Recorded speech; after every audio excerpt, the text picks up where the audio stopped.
star here in Vegas. The Onion has also cried tears of racing joy. The Gunslinger reclaimed his prize last year. 3 in the field have 1 here. Our points leader is not one of them. No cha-ching of slot machines out here, but just 20 miles north of the Vegas Strip sits the desert's biggest jackpot. Plenty of noise, lots of lights, and an incredible show all its own. It's Vegas, baby, and you're about to be set up. Welcome to the setup from Vegas. I'm Krista Voda. Casinos are a theme in NASCAR this weekend. Nationwide and Sprint Cup Series racing in the shadow of Dover Downs. The trucks are gambling big time, but instead of rolling the dice or shuffling the cards, we are pushing the pedal. And this year, they are not going to let up at Vegas thanks to a new gear rule. The guys upstairs and on pit road will be explaining that throughout our show and our race. Of course, the biggest news heading into this race, shenanigans between teammates. In New Hampshire last week, we thought the words would be exchanged between KHI, Kevin Harvick Incorporated, and ThorSport. Instead, those words were exchanged, but they were between KHI and KHI. Here's a look back at last week's race in Loudon. Almost has the feel of maybe a hockey game about ready to start. You're just wondering if a fight is going to break out. ThorSport Racing versus Kevin Harvick Incorporated. We've got a lot of possible tempers ready to erupt. Green flag in the air. Mike Skinner up high. Kyle Busch makes contact with Skinner. The leader's out is Jake Brinkley. Slow on the racetrack, the 30 of Todd Bodine. Man, there's a lot going on early in the race. No fuel pressure. Motor shut off, no fuel pressure. Matt Crafton, he's about to face a challenge. Kevin Harvick. This might be interesting. Harvick moved up like Crafton wasn't even there. Look at the damage that it's done. That's significant. Still down there. Long way to go, buddy. A little bit of woofing and talking between Kevin Harvick and Matt Crafton. There's disgust on the face of Richie Waters and the team. They may have miscalculated. They're thinking they're going to come up now, not 1, but 5 laps short. Question is, does Kyle Busch have enough gasoline to get it home from here? Kevin thinks he can beat that 51 truck, but he has to get by the 33 to do it. He's gonna pass here. What's the deal? I don't know. He's racing just as hard as you are, Ron. I don't know what he's doing, but he's all over you. Street doesn't work one way. It's a two-way street. You guys remember that. Kev, he's looser than hell. He wants to know what you want. And here's that caution flag we were talking about. Yeah. Kevin Harvick was oh so close to getting by Ron Hornaday. They came over the radio and said, Kevin, Ron is extremely loose. What do you want? Harvick simply replied, it's way too late. They've already screwed it up. That's the most ignorant thing I've ever seen right there. Racing for a championship, we're going to give the freaking race away. Careful on the 51. Stay with him on the start. Just remember, he didn't put in as much fuel as us. There is still a chance they could win the race if they could just sort it out among themselves.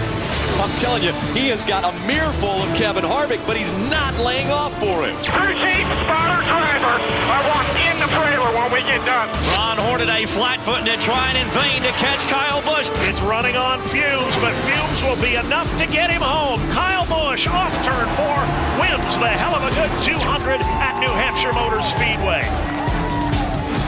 The points shake out a little differently this week. 7th, 8th, 9th, and 10th, separated by just 29. Colin Brown and Todd Bodine flip-flop positions. The top 4 remain the same. Hornaday able to add to his points lead. He's back over 200 markers ahead of Crafton. Ray Dunlap is with Ron Hornaday. Well, let's hear from Ron Hornaday. Ron, not a great truck in practice, but an excellent run in qualifying. So what should we expect for the race? That's why I got Rick Ridd and all these boys. They work hard and they never quit. And this Copart Chevrolet is pretty good. I was pretty happy in qualifying, so a lot better than I thought it was going to be. So I don't know. You're going to have to tell me because we'll play the first half and see what we got to do to it and make some adjustments. But they definitely made the truck a lot better. I'm looking forward to the race. All right, great. And remember, folks, tonight the last chance for you to vote for Ron in the Copart Challenge of Champions. Matt Crafton enters this race second in the standings, but at a 1.5 mile facility. You guys have been good at these types of tracks, so how do you stack up this evening? Actually, it wasn't bad. It wasn't great. I mean, it was definitely a top 3 race truck. I mean, the place is going to go through such a dramatic change today. I mean, when we were practicing, it was, I think, 95 degrees, and I don't know what the track temperature was, honestly. And from when we go race this thing tonight, it's going to cool down a lot. So this Australian Gold Chevy, I think it'll be pretty good at night. I mean, we didn't want to tune on it a whole lot during the day and get ourselves way out to lunch because the track is going to change, and we have some notes from what we know what it's going to do.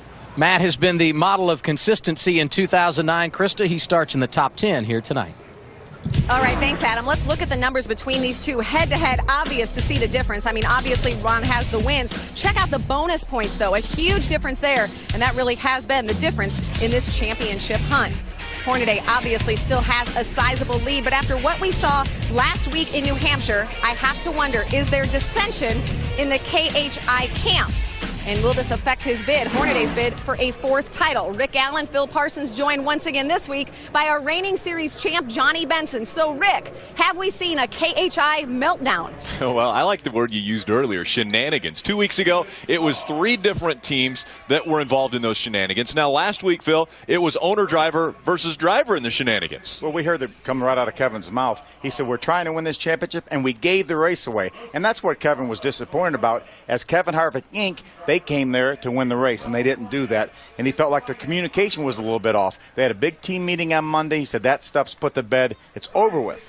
Very good, Johnny. Now, obviously, a very close call a year ago with you where there was an issue at Atlanta with that team. Well, there was. You know, when you look at the points the entire season, when Ryan Newman passed Ron Hornaday on the last lap at Atlanta, when you get to the end of the year, yeah, the 7 points, it could have made a difference. But Ron's got a good enough lead now. I don't think it's a big deal. They can put it behind him, and it's good to go. The other big story that came up at this racetrack, we've changed the gear rule. What does that mean from a year ago? Well, they have actually 16 points less rear end gear, which means these trucks are going to turn about 300 to 350 RPMs less than they did last year. And the biggest change for that is they're not quite in their power band where they want to be. All the crew chiefs in the garage here were complaining, and that's going to affect these trucks on the racetrack. How, Johnny? Because you ran with the old rule last year, less RPM this year means what? Well, it does. You know, Phil, the thing is that most race car drivers want extra power. This is one of those tracks that last year you could almost run wide open for 5-6 laps.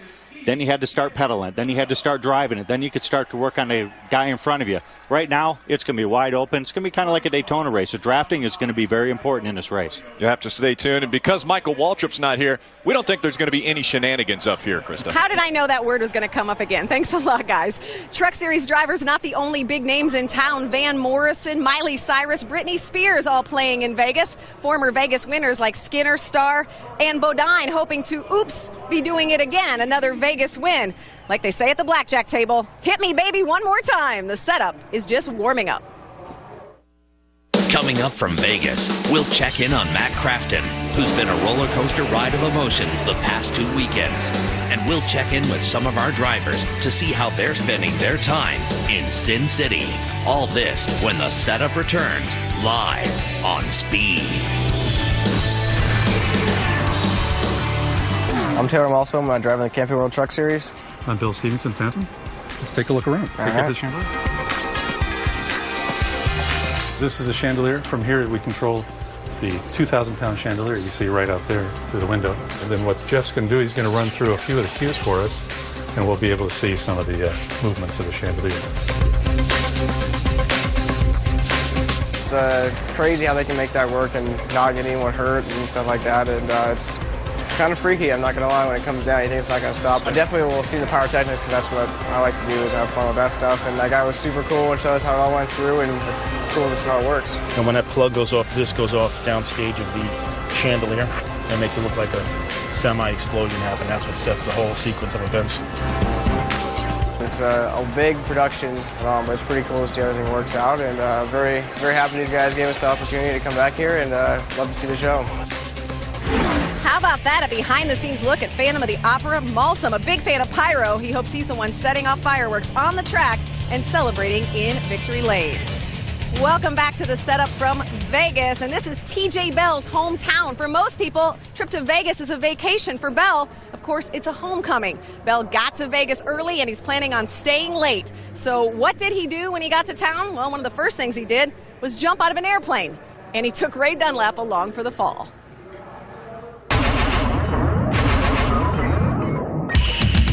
Extreme sports is what this guy's all about, and somehow I keep getting lassoed into it. But it is a beautiful day. We're at Las Vegas Extreme Skydiving, and, well, we're going to give it a try.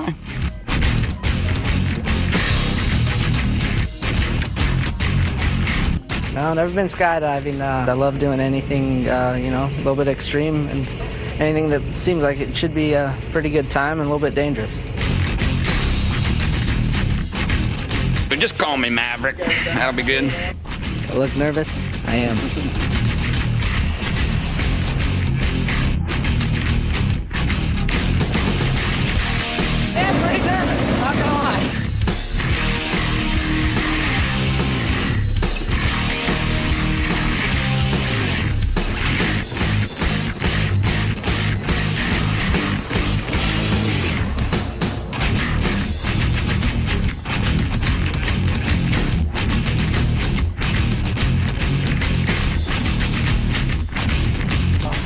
What'd you think, huh? Cool. Feet firmly planted back on the ground. TJ, can you explain that experience? That was unbelievable. You know what I couldn't get over was just the view and how far we could see. You had your eyes open? Yeah, part of the time. And my mouth, too. Man, that's unbelievable. Well, I don't know if racing at Las Vegas is nearly as crazy as both of us jumping out of an airplane, but question to you is, being a Reno, Nevada native, is there more pressure on you tonight with all your friends and family here watching? Yeah, there might be a little bit. First of all, I want to thank Vegas Extreme Skydiving for letting me and you go do that. That was an unbelievable experience, and especially Hart and Huntington Tattoo Company for coming on board for this race here. And, it's a little bit of pressure having everybody here, but I think we have a really good Toyota Tundra tonight. Jumping out of a plane was pretty cool, but getting his first win might even top that one. Career best qualifying run for this guy, Jason White, rolling off third here this evening. So how much pressure to take advantage when you start up front like that? I tell you, it's awesome. I mean, this gunbroker.com Dodge is super fast. In practice, we were really good, and to qualify third is awesome, and we're going to go out there and get us a win tonight. Jason, top 10 at the 1.5-mile Texas Motor Speedway earlier this season, hoping for more of the same in Las Vegas. All right, thanks, Adam. Great qualifying effort for Jason White. By the way, we're standing down here in Stacy Compton's pit. He is pitting right across from the start-finish line. Stacy qualified 14th. He jumped up into the top 10 in points this week, so this team looking for a good run as well. But, of course, someone they'll be contending with has got to be Mike Skinner. Skinner, the former winner, the defending winner of this race, and he has a secret weapon on board tonight, his fan club. Every year, about a dozen members from all across the country travel to Las Vegas, where Mike and his wife, Angie, host the group, the Skinnerites. They are here once again, and they will be cheering on this guy. They are dedicated. So are we. We are dedicated to give you all of the stories, more of the setup from Las Vegas next here on Speed.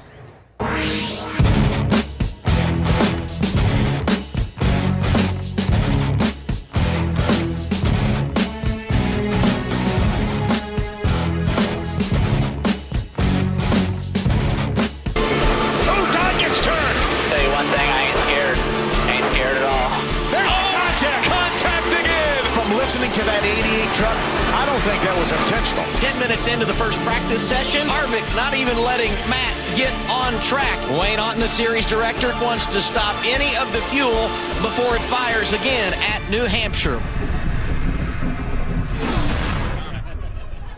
Matt Crafton is close to home this week. The California native had to get extra seats for his friends and family. He said he even asked his teammate Johnny Sauter for some of his tickets. And as you heard last year, Matt Crafton almost won this race. In the closing laps, if you were listening to his radio, he said, "I'm going for it." Well, he's also been going for a championship, and this year, he's closer than he's ever been. I mean, what do they want? I mean, invitation and, I mean, flowers to win the race. I had a nose in there. I mean, it's green, white, checkered. I'm not just going to let him have it. I guess he didn't want to go around the outside. He wanted to dump me. I see him do it to the 30 earlier. There's no cure for stupid. And the kid's been that way his whole career, and he's going to continue. And that's not racing right there when you destroy a guy's truck like that. Based on the activities of a week ago, how anxious are you to go truck racing today, Kevin? Well, I'm excited. Obviously, I feel like we have the right people in our stuff. There's a reason that we put those people in and took some people out to make sure that we're winning races and feel like we have the best team in the garage, and I feel like these are the times you got to prove it. Good luck. Thank you. Kevin Harvick's unsavory choice of words last week were meant as an inside joke. Matt Crafton drove for him at KHI back in 2004 and was released after just one season. We have a really good relationship. We spent a lot of time together in the winter, just goofing around and racing RC cars. And then when it was time to get everything together, I had to say, okay, you got to be the employee and I got to be the boss. I mean, to be totally honest, I mean, you're definitely going to have a little bit of animosity. I mean, had a pretty good season for a team that, just started. It was going to be a huge operation, but it wasn't what it is now. And to finish 5th in points in the top 5s and top 10s that we had, and we didn't have a win, but there was plenty of times where we should have. Motor problems for Matt Crafton. He's down a cylinder. What a tough break for Matt Crafton. Flash forward 4.5 years, and there is a completely different story. Now, Crafton and Harvick are two competitors on two separate paths that happen to always bump into one another in the Truck Series. I guess they played somewhat nice, and Harvick killed our left front fender on lap 8 of the race. Well, that was big there, guys. Harvick moved up like Crafton wasn't even there. Look at the damage that it's done to that 88's left front fender. I didn't find that very cool at all. Very unclassy. Chill down there. Long way to go, buddy. Concentrate on your truck. You get your 2 championship running teams, and you got your team owner that comes in here and wants to mess with a truck that's running second points. That's not like my team owner coming in and driving a truck and trying to wreck Hornaday. Let the 2 championship contending teams go out there and battle it out. Don't have somebody else get involved in the deal. Let us deal with it. The past 2 weeks may have seemed like the longest 2 weeks of Matt Crafton's life, but for him, it went by pretty fast. His passion became his ultimate distraction. Can't let it bother you. And the biggest thing what's helped me is being able to come here to the shop and work and leave your cell phone on the bench and ignore it all day, because you're going to hear the stuff and stay off the internet and all the hype that people are going to write. And you have a lot of people that are going to like you for it, and a lot of people are going to dislike you. And I've been working on my car, my sand rail, for the last 2 months. I've been working on it here and there. But for the last 2 weeks, I've definitely worked on it a little more consistently. It is the most relaxing thing I can do. I actually leave always on Thanksgiving, take the motor home in a trailer, and drive across country. Me and the girlfriend, we head out, and I'll usually drive 1,000 to 1,100 miles in a day, and I can make the whole trip in 2 days. And we all go out there and meet and have fun, and it is a blast. Matt is actually rebuilding that sand rail. Ashley, his girlfriend, wrecked it in February, but she was okay, most importantly, and he said she never lifted. That was the main thing. Here's a look at some of Matt's numbers. This is with his career with ThorSport Racing. Obviously, the highlight, that win, which came at Lowe's Motor Speedway, but he's very consistent. He's been a staple in the top 10 in points, and those top 5s and top 10s are the reason why. One of the guys he'll be chasing and competing with tonight is our pole sitter. Ray is with him. Well, overall, the Toyotas weren't very good, but one was fast, and that was the Lumber Liquidators truck. Tell me about your truck, Todd. Are you good enough to win tonight at Vegas? I think we are. Right before qualifying, Senior and Junior got together, and Tom, and they made a pretty big change, and the truck was a lot better. So, you know, I haven't had any luck at the South Point. You know, Mr. Gaughan's putting us up at the South Point, and I haven't had any luck over there. So hopefully I just saved all that luck for tonight. That could be good. Todd Bodine with 10 wins on 1.5 mile racetracks. Johnny Sauter with his second front row start of 2009, 4 consecutive top 5 finishes. So how much of this is momentum versus some changes you guys have made in the program, Johnny? It's a little bit of both. I mean, we've had pretty good trucks all year, and actually really good trucks. Just super proud of all the guys in this ThorSport team. And, you know, like you said, 4 top 5s in a row, and felt like we had a shot at the pole today. And just got a really good truck here. So can't thank Fun Sand Curb Records enough. It's been a lot of fun this last month and a half, so hopefully we can do it tonight. They've been great lately, but they're without a win. They'd like to change that this evening. Yeah, absolutely. They've been good indeed. A great qualifying effort for Johnny Sauter. And as Ray was talking to our pole sitter tonight, Todd Bodine. Hey, I want to talk about, we're here on this side of pit road, the drivers getting lined up over in their trucks. But I mentioned the Skinnerites, right? Some of those fans who come from across the country, they are lined up behind me back here. These folks have come from all over to hang out with Mike and Angie. They do so every week.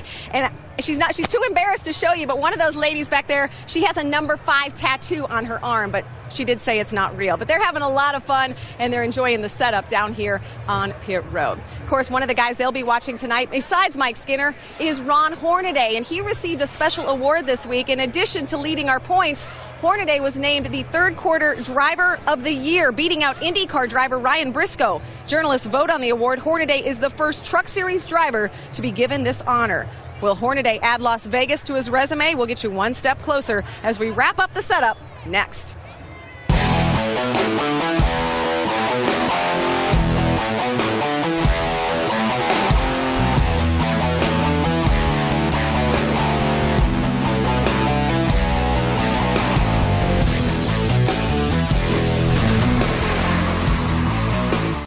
After all the excitement of the past few weeks, it's time for a vacation. Catch your breath now, because when we come back, it's an all-out 5-week fight to the finish. Don't miss a second of the action, starting with short track racing from Martinsville on October 24th, only on Speed. Be there. The trucks are off for a few weeks, but they'll rejoin the Cup Series in Martinsville. This weekend, the Cup boys are in Dover. Check it out on ABC Sunday at 2. And before you do, tune into Race Day on Speed at 11. Well, what happens in Vegas may not stay in Vegas, and if you win this race, well, you hope it doesn't. Can Ron Hornaday finally add Las Vegas to his racing resume? Or will Mike Skinner double down and score the repeat? Or could a new name be the star under the lights in the Sin City? Hit me, boys. The Las Vegas 350 starts now on Speed.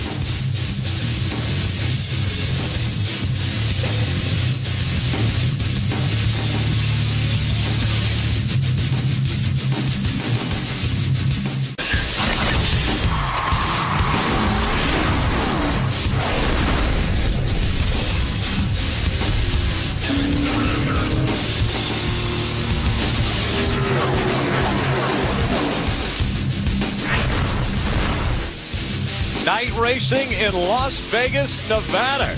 Las Vegas Motor Speedway, the site of race 20 for the Camping World Truck Series. Welcome to the NASCAR Camping World Truck Series Las Vegas 350 on Speed. When you come to Las Vegas, I think the biggest dream is to hit the jackpot. Who's going to hit the jackpot? We'll start with Ray. Just wanted to talk a little bit about what's been going in the garage today. Of course, we had a couple of rounds of practice, and for the 33 team, it really didn't go very well. Of course, they come in here with a 217-point lead in the championship chase, but there was a scramble for sure for the Copart team throughout practice. But when it came to qualifying, Hornaday pulled out a fourth place spot, for tonight's starting lineup, which should be very, very good. But the big question still remains, is that 33 truck as good as it qualified, or is it bad like it was earlier today in practice? Adam? Ray, Mike Skinner, no stranger to success when it comes to mile-and-a-half racetracks. They've won 5 times at these types of facilities, including 2 of the last 3 right here at the Las Vegas Motor Speedway. But qualifying a little bit of a chore this afternoon. Mike rolls off 16th this evening. This team is quietly confident when it comes to race trim, so when the green flag goes in the air, keep your eye on driver number 5. Rick? Thank you, Adam. Thanks, Ray. Again, those are the stories that are playing into today's race. Take a look at our point standings through 19 races. 217 points separate the top 2. Hornaday and Crafton, they've traded paint on the racetrack the past 2 races. Now we'll see how they do here in Las Vegas. Mike Skinner, 246 back, 447 for Brian Scott. The history at this racetrack, they reconfigured it about 3 years ago. The past 2 years, this race has been won from the pole. So does that mean that Todd Bodine, because he won the pole, is on his way to victory lane? Well, the odds are in his favor. When you're in Las Vegas, everyone wants to play the odds. Will the Lumber Liquidators Toyota Tundra be in victory lane once again? We'll see if Todd can repeat. Again, there are 3 former winners in the field for this race, Todd Bodine being one, Mike Skinner another, and David Starr is the third. David Starr was in victory lane back in 2002. So again, we'll find out if we can have a repeat champion or will we have a first-time winner in victory lane tonight. Let's go down for the invocation. Race fans, please rise for the presentation of the colors by the Nellis Air Force Base Honor Guard. The invocation will be offered by Las Vegas Motor Speedway chaplain, Mr. Joe Freiberger. Remain standing for the national anthem to be performed by Mr. Clint Holmes, Ms. Susan Anton, and Mr. Dominic Allen of Vocal Soup, performing this weekend at the Suncoast. Joe? Let us pray.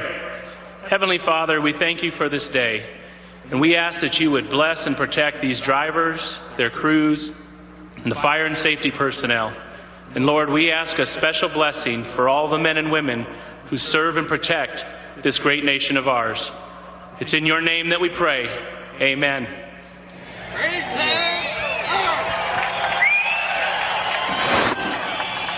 Oh, say, can you see by the dawn's early light what so proudly we hailed at the twilight's last gleaming, whose broad stripes and bright stars through the perilous fight o'er the ramparts we we watched were so gallantly streaming, and the rockets' red glare, the bombs bursting in air, gave proof through the night that our flag was still there. Oh, say does that star-spangled banner yet wave o'er the land of the free, and the home of the brave. Oh, say can you see the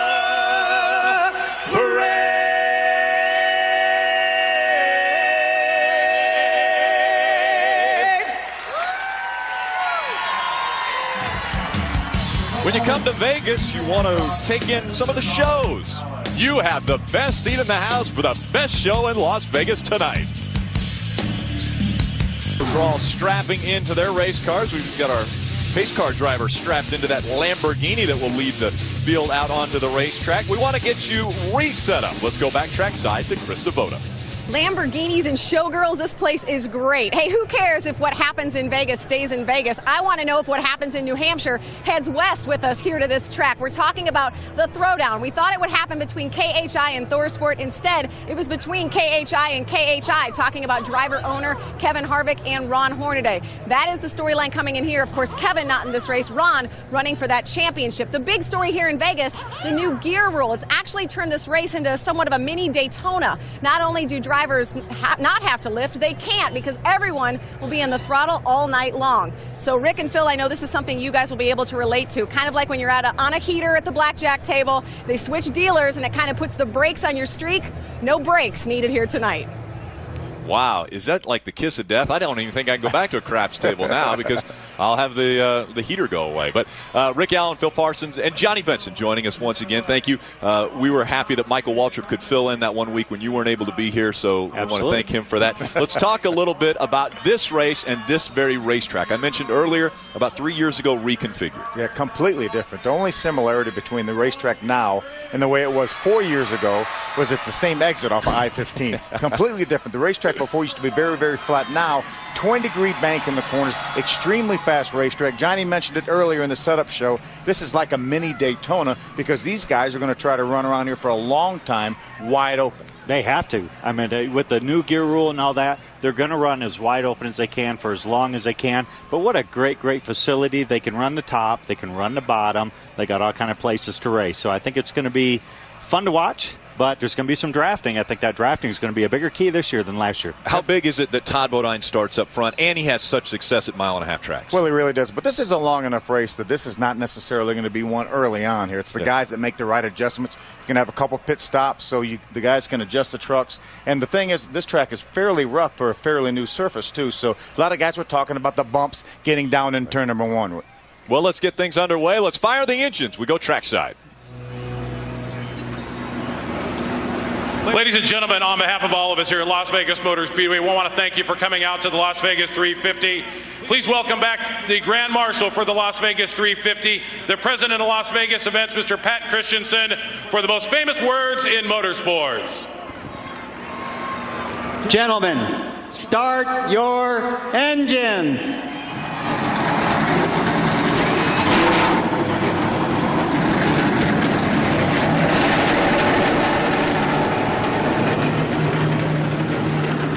The engines have been fired up in the truck. How about the Lamborghini? The engine's fired up in that. Randy Kaiser behind the wheel. He'll bring them out onto the track next.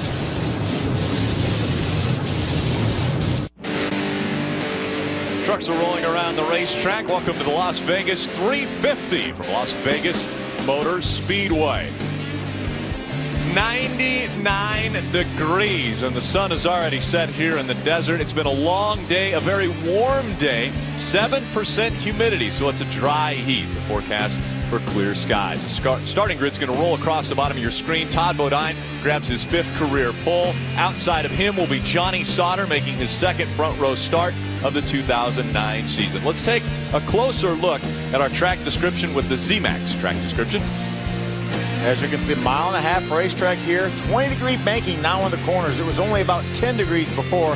Front stretch, back stretch about 9 degrees. As you mentioned, Johnny, very, very wide, very raceable. It is a very, very raceable track, especially after we get a couple of laps on here. The outside will start to come in, and tonight the outside might be very important to get that run up off the corner to get by somebody. Let's look at our Royal Purple race analysis. 35 trucks will start. A different name here. It's the 350K and 219 miles and 146 laps. So a lot of numbers there. And that additional mileage here, we typically have 200-mile races. NASCAR allowed these teams to have an extra set of tires for the weekend. So 5 sets of tires for the weekend. They will have 4 for the race. As you can see, pit window somewhere between 55 and 65 laps. Sparks are going to fly tonight as we're under the lights from Las Vegas Motor Speedway. We want to shine a spotlight on a few different drivers. We will begin with Ray Dunlap. Rick, I want to talk about Eric Almirola. Of course, he didn't run in the first 7 races of this season. He's only been in a few events, but when he runs, boy, have they been really good. Almirola posting finishes of 2nd, 3rd, 4th, and 5th, and 6th, but not a win yet. But he believes that tonight could be the night. And Billy Ballou thinking that they're very, very close to locking up sponsorship to have Eric Almirola drive this truck or one of his trucks full-time in 2010. That would be great news. Adam? Getting your first career win, special for any driver, but winning tonight for TJ Bell would be extra special. Why? Because this is his home track. He's a native of Reno, Nevada. He would love to win for his family and friends who are here watching this evening, and also his hometown sponsor. Hart and Huntington Tattoo Company is on the truck tonight. He'd love to take them the trophy at night's end. Phil? Double A, I want to take a look at the Onion. Todd Bodine starting from the pole here. He's got the Lumber Liquidator sponsor back on board. He's also carrying South Point Hotel in honor of Brendan Gaughan, who's not here as the regular Truck Series competitor. Todd has won 15 times in the Nationwide Series, 17 times in the Camping World Truck Series. Remember, 10 wins have come on 1.5 mile racetracks, and guess what? We're at a 1.5 mile racetrack. Todd, starting from the pole, will be tough, Johnny. It is, and I've got Brian Scott. It's the 1st-year anniversary for him coming to Toyota.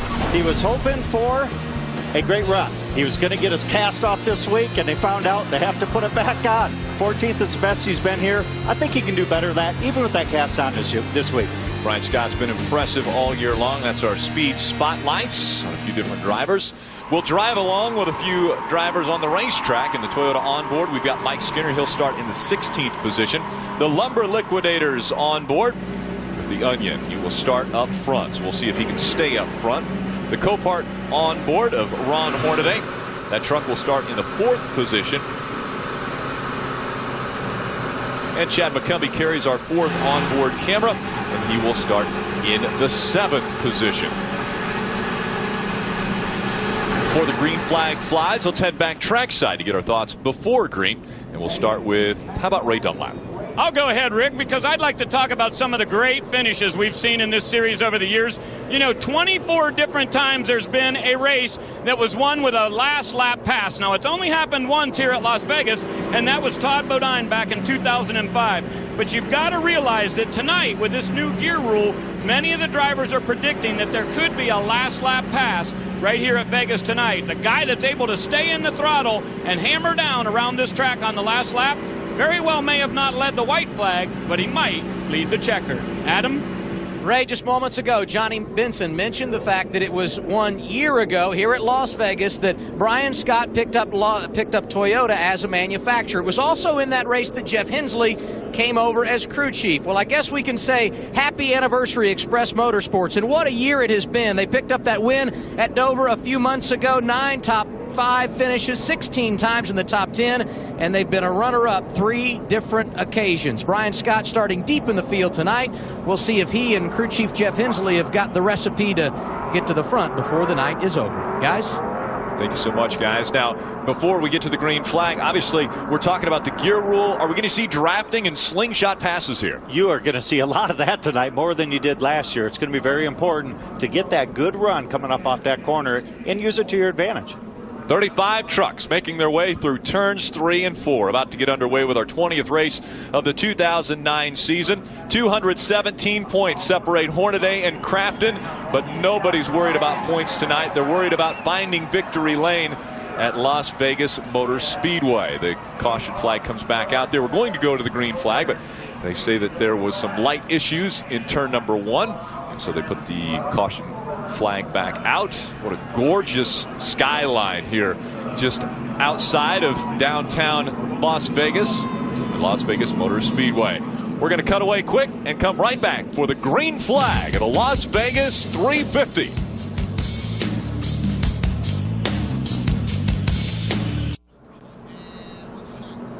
Welcome back. Las Vegas 350 about to get underway. The lights that I was mentioning actually are a bank of lights that are above the grandstand in turn number 1. So it's a little bit darker in turn number 1. They still have the caution lights on, so the field's still following the pace car around the racetrack. And again, that's a Lamborghini that Randy Kaiser is going. And take a look at this. These are the lights that we were talking about. They're just starting to come back on. So we are slowed just a bit before the restart. Take a look at this now. These are the guys in the 50s, and what years they're having. Mark Martin, 5 wins in the Cup Series, going for a championship, his first championship ever. I think he's finished second 3 times or something in the points, and what a terrific season Ron Hornaday's had. Oh, they're both having great seasons, you know, and there was a couple of years ago, everybody says, got to have that young guy, got to have that young guy, and all of a sudden you're looking at the laps that these guys have led, leading the points, winning races, winning streaks in history. I don't think 50 is all that bad of a deal right now. No, not bad at all. We saw Mark Martin up there. He will be, I think this is an emergency. Somebody call Camping World and get one of those EU 3000 generators because the lights still haven't come on in turn number 1. They brought the field down pit road, and they're actually going to park them there until we can get those lights going again. They're getting the scoreboards up and running, so they've reset that, and we will continue to keep you abreast of what is taking place with the lights as the field has parked on pit road. Race fans, vote for your favorite Copart driver. It is heating up now as the races start to wind down. All you have to do is go to Copart.com. You can either vote for Ron Hornaday Jr. or Todd Bodine. And you have the opportunity to win a variety of prizes, including all expense-paid VIP race experience in Talladega this October. Now, Ron Hornaday is carrying the Copart banner tonight, so that means that his points will be added to his point situation here, and he's already very close. Let's head back trackside to Adam Alexander. And, Rick, it's interesting some of the things you hear on the radio under these circumstances. Todd Bodine on the pole, feeling good, and so he was having some fun when the lights went out. In fact, he came on the radio and he said to series director Wayne Otten, Wayne, I don't know if you're listening, but I think we can race like this. Obviously, that message was delivered, and they decided we would put the red flag out and get the lights repaired. But the one funny line from Todd Bodine, he said, this reminds me of Christmas Vacation when the lights went out because someone hit the wrong switch. I don't know about you, Ray, but I hope we hit the right one real soon.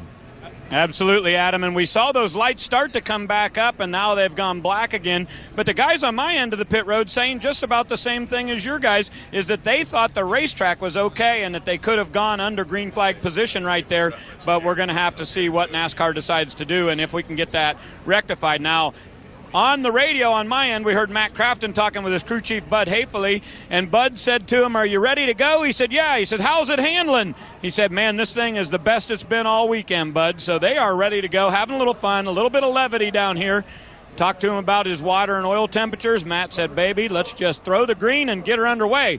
Right now, the truck's set at the end of pit road, and the lights continue to be black over in turn 1. Yeah, they're trying to warm those up. You know, Adam mentioned the movie Christmas Vacation. I'm going to date myself and go back. I remember Airplane when they pulled the lights and the runway lights went out. Very similar situation here. You see how dark that area is in turn 1. It's really most of the grandstands. I agree with Todd. I think they could race on the racetrack. Now, the exit of pit road looks pretty dark, But as far as the racetrack goes, I think they would be okay. Oh, they would be. You know, it's not horrible. They do have some of the inside lights. You can see at Charlotte, this has happened before during one of the other races I was involved in, the whole 3 and 4. And we just kept going. The flag man's leaning over like, you know, what should we do?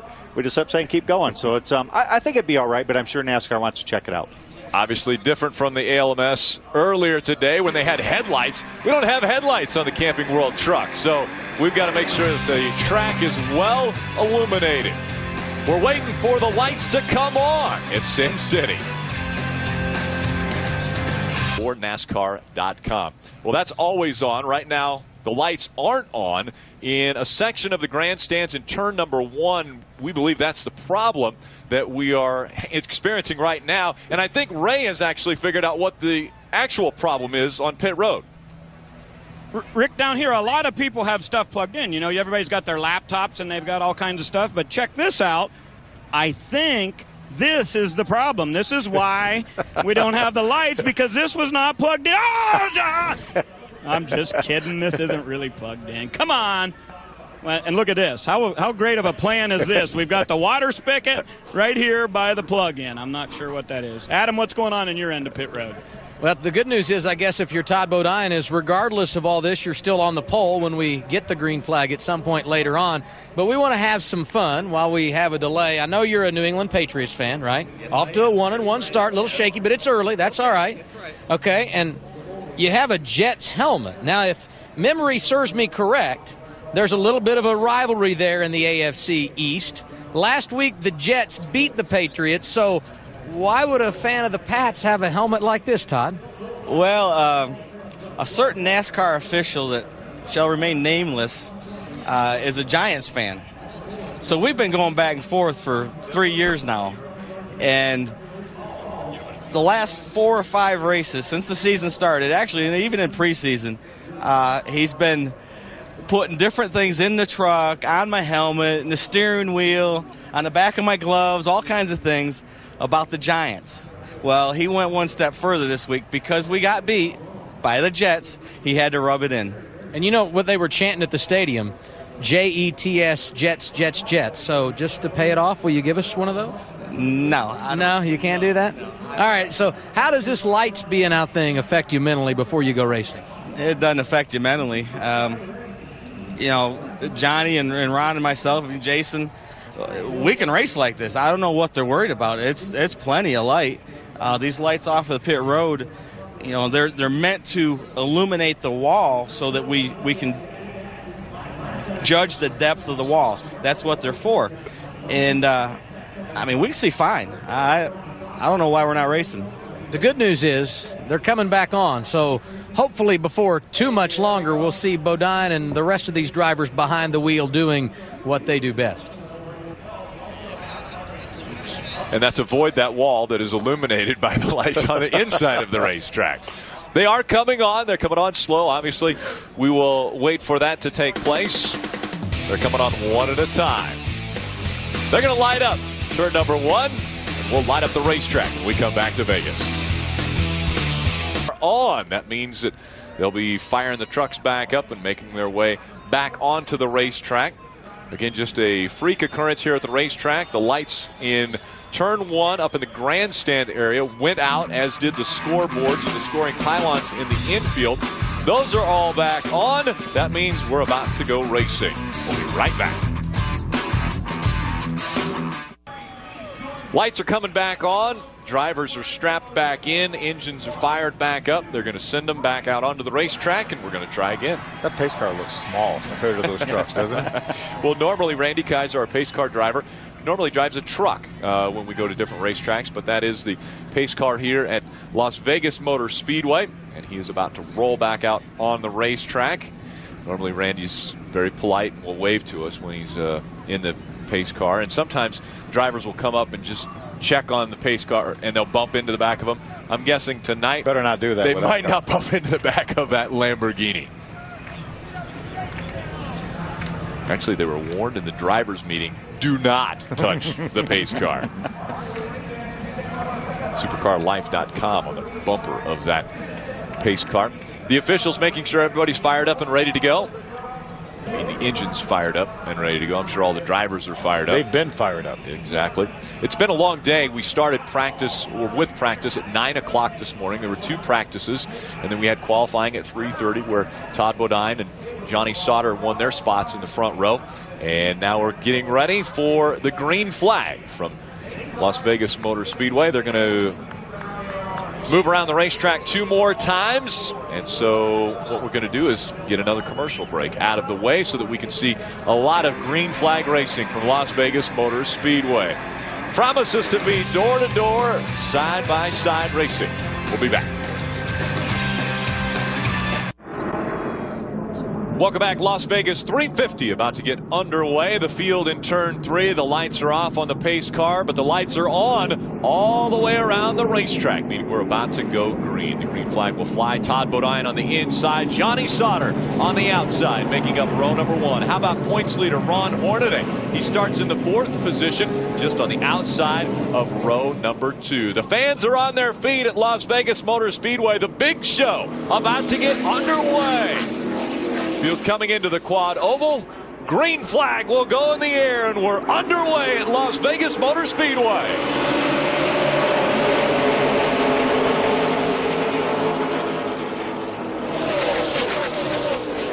Remember, these guys are going to get down to this corner, run wide open all the way through there. Todd Bodine looks like he has the advantage on the inside. We mentioned it could look a little bit like Daytona. How about the outside line starting to move? And here comes Ron Hornaday to the inside. Remember the guy that struggled so much in practice, going for the lead on lap 1. I think this was a lot like Daytona. You see the draft almost just suck up on the back of the 13 and just push right on by. And Ron Hornaday leads the first lap, and you would have never thought that come for the second row. 5 bonus points already for Ron Hornaday, like he needs any more bonus points. Here comes Johnny Sauter working on the outside. He'll take the lead as they go down Nellis straightaway. Yeah, look at Rick Crawford too on the outside, side by side with Todd Bodine. Rick started back in 6th. Todd Bodine slides back up into the 3rd spot. 4th is Rick Crawford. Just behind him, the 4 of Ricky Carmichael. Some side by side racing back there. That's Chad McCumbee, the Garmin Chevrolet, the 07. Field lining up. We talked about a gear change in the truck series for this racetrack. We were expecting them to run a little closer together, more aerodynamic, and probably not lifting much at all around this racetrack. I don't think you're going to see any of these front guys lifting. What's hurting them is these guys further back that are running side by side. They lose a little bit of that momentum. No problems. Taylor Balsam sideways on the racetrack as he works his way through 4. Field slows, and it looks like it's going to be a 1-truck incident. Boy, it looked like Ryan Sieg did a nice job. He was right behind Taylor Balsam. Looked like he avoided getting into him. May have flat spotted the tires a little bit. There's a lot of people that were real fortunate on this deal. You see Taylor's going down pit road here. Both right side flat tires. I mean, if the guy's probably not even ready for him unless he's going slow enough. But he ought to just get his tires and move on. So, Adam Alexander. Taylor came on the radio, Rick, said he's not sure what happened, but the good news is he was able to keep it off the wall. Still plenty of time to rally back in this race. He did flat spot the tires. They knew that right away, so they will change all 4. And I would guess they'll probably come back down pit road and top off the fuel tank, and you can probably see as well lots of steam blowing out the overflow. He's a little warm in the early going, right? Well, let me give you a quick ad on the number 88 of Matt Crafton. He said that his truck was absolutely plowing, horrible tight, and when he went over the bumps down in turn 1 and 2, he said it was bouncing really bad, hard to even keep a handle on the wheel.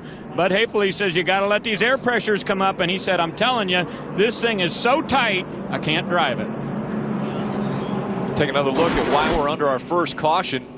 See right up your screen, that's the 81 of Taylor Malsom. He's right behind David Starr in the 24. And the back end just gets out from under him. Miranda goes, but watch Ryan Sieg, a little contact with Brian Eichler and the 16 of Brian Scott on the inside.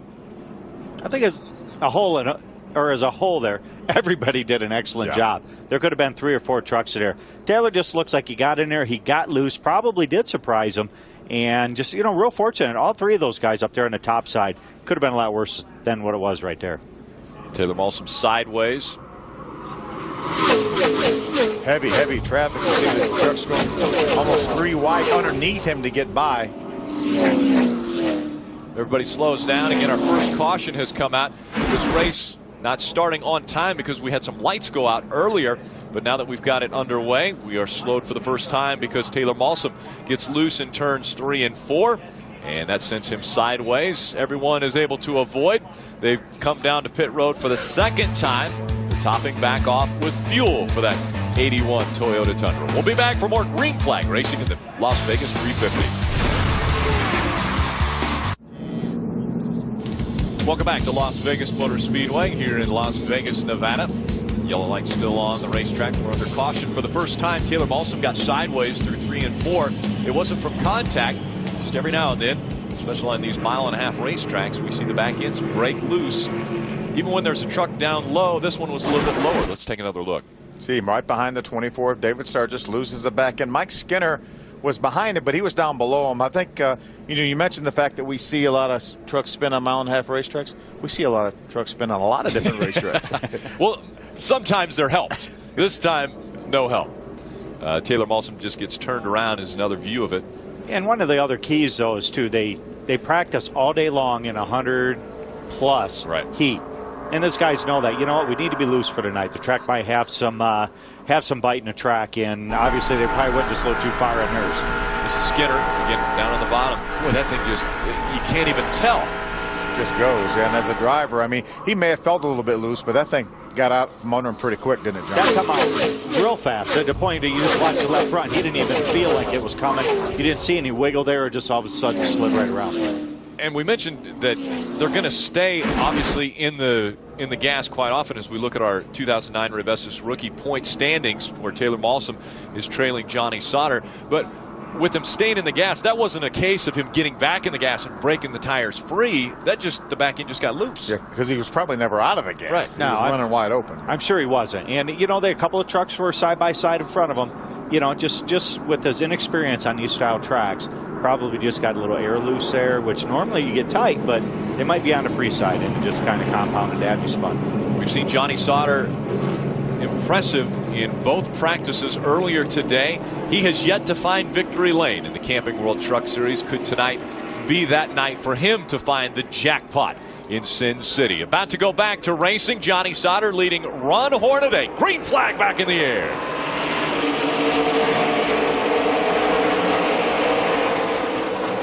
Hornaday all over the back bumper of Johnny Sauter as they get into turn 1.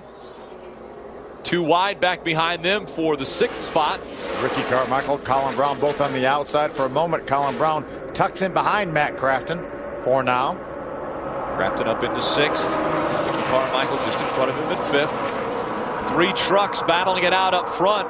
Johnny Sauter, Ron Hornaday. Here comes Todd Bodine. What a run he gets on Ron Hornaday as they come to the start-finish line. Bodine up to 2nd. What a power move by Todd Bodine. Rick Crawford now getting by Ron Hornaday to take over the 3rd spot.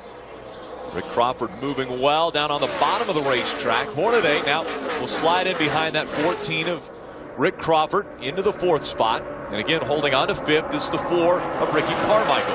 Nice run early for Ricky Carmichael. Obviously, never been here before. There's so many of the racetracks that we go to that he never has been. We talk about this track almost resembling, well, not the track itself, but this race may resemble the Daytona or the Talladega of drafting. How good has Todd Bodine been on those type of racetracks the past 2 years? Yeah, just about won everything that we've had on those super speedways. Adam Alexander. And Todd Bodine came on the radio after those opening laps, and he said, guys, I don't think where we are horsepower-wise that I'm going to be able to be good on the restarts. But once we get racing, I think the truck is going to be okay. A little tight in the early going, but no doubt about it, Bodine is going to be a player before this thing is over. Currently riding 2nd, Ray. Really good battle a little bit further back in the field for the 5 and the 11. They've been running side by side, lap after lap here. And Mike Skinner saying just about the same thing, Adam, coming on the radio and saying that I am getting better lap after lap. He's been able to go to the low side and the high side for Mike Skinner. As you see him rolling down the backstretch there, he has made the pass and catching that next group. So Skinner, one of the trucks, starting to move towards the front. Mike Skinner has been to victory lane at this racetrack. He actually has won 2 of the 3 races here since they reconfigured the racetrack. I think you're going to see the trucks getting faster and faster here. They're starting to finally blow some of the dust off the track. The tires are getting warmer. They're starting, the air pressures are starting to get up. And the guys are going to start to get a good feel of what the truck's going to do, and it'll give them the option to start to move around. Johnny, the very last lap, Todd Bodine ran within 1/100th of a second of what he sat on the pole with. Almost a qualifying run for Todd Bodine on this racetrack. We see side-by-side racing. That's Eric Almirola and that Raceway Pharmaceuticals, number 51. What a run. I think that was a prime example of what the draft can do. Did you see how far he is back there coming up off the corner? And then bam, within just a couple of seconds, he's right there. Chad McCumbee now all over the back bumper, that 23 of Jason White. And look at that draft. Chad McCumbee jumps behind Jason White and pushes him by Eric Almirola. Ray Dunlap. Chad McCumbee has a slight problem with his throttle, guys. Whenever he gets started, he says the first quarter of what he should have for a throttle pedal does absolutely nothing. And once he gets into it and the truck comes up through all 4 gears, he's fine. But on the restarts, that could be a big problem for the 07. Adam? Great to see Ricky Carmichael running in the top 10, as the guys upstairs pointed out a moment ago. And it was interesting on the opening lap when Ron Hornaday jumped from 4th to a battle for the lead. He was singing the praises of his young rookie teammate, Ricky Carmichael, who's had his fair share of bad luck here in 2009, in particular on restarts. Hornaday came on the radio, said nothing about himself. He said, but check out Carmichael. He likes what he sees out of his teammate early on. Running very well. Monster Energy drink, number 4 of Ricky Carmichael. There's a big move by Eric Almirola. He looked like he slingshot out of turn number 2 and made a huge gain on the guys in front of him. Yeah, I think Chad McCumbee must have had some sort of a problem because he had to get out of the throttle, got a little sideways or something, because his momentum was completely broken. And it looked like Eric Almirola was running 10 miles an hour faster than he was. I think that's where this race is going to be important. How long can you stay wide open? Just that little bit of burp there, and you can see, you can hear it right there. And it just, look how much it just kills the momentum. Right on by Norm Benning in the 57. Got a couple trucks off the racetrack. Chris Fontaine, Shane Sieg, Trevor Boyes. They're off and in the garage area. Sounded like Chad McCumbee was out of the throttle a good bit compared to what we were expecting, Johnny. It is, you know, and I think that he's probably not quite as set up as what he needs to. As he keeps lifting, those guys keep getting smaller and smaller out the window. It's probably a good chance that those guys are not lifting at this point in time. When we talk about bumps on a racetrack, way up the track. So the truck just in front of Chad McCumbee. That was David Starr, and when he hit that bump, go right over the tunnel, that truck shot straight up the hill. Get Johnny Sauter out in front of our field. He's got 0.7 of a second lead over Todd Bodine. That has now been increased to 0.8 of a second. You see Bodine in the Lumber Liquidators, number 30, running second. And again, almost 1 second separating the top 2 trucks. Talk about that truck being on fire, the 13 truck. They talked about it. 4 top 5s in a row coming into here. We showed the rookie points earlier. It was a real dogfight, but Johnny Sauter, by virtue of those 4 top 5 finishes in a row, has really put a little distance on the rest of the rookie field. 6th and 7th on your screen. The 4 of Ricky Carmichael just in front of second in the points. The 88 of Matt Crafton. The new paint job on that 88 this evening. Normally we see it in fluorescent yellow. Now with the gold look, Australian gold on the hood. Closing the gap in on that 4 of Ricky Carmichael. Again, that's for the 6th position. Looks like Crafton is able to make a run on him, and he kind of uses the draft, and he gets there, he can't do anything. And he tries to pull high, he tries to pull low. But when you get side by side, when you try to go underneath it, you start to push a lot more air. And when that happens, you really feel the truck slow down.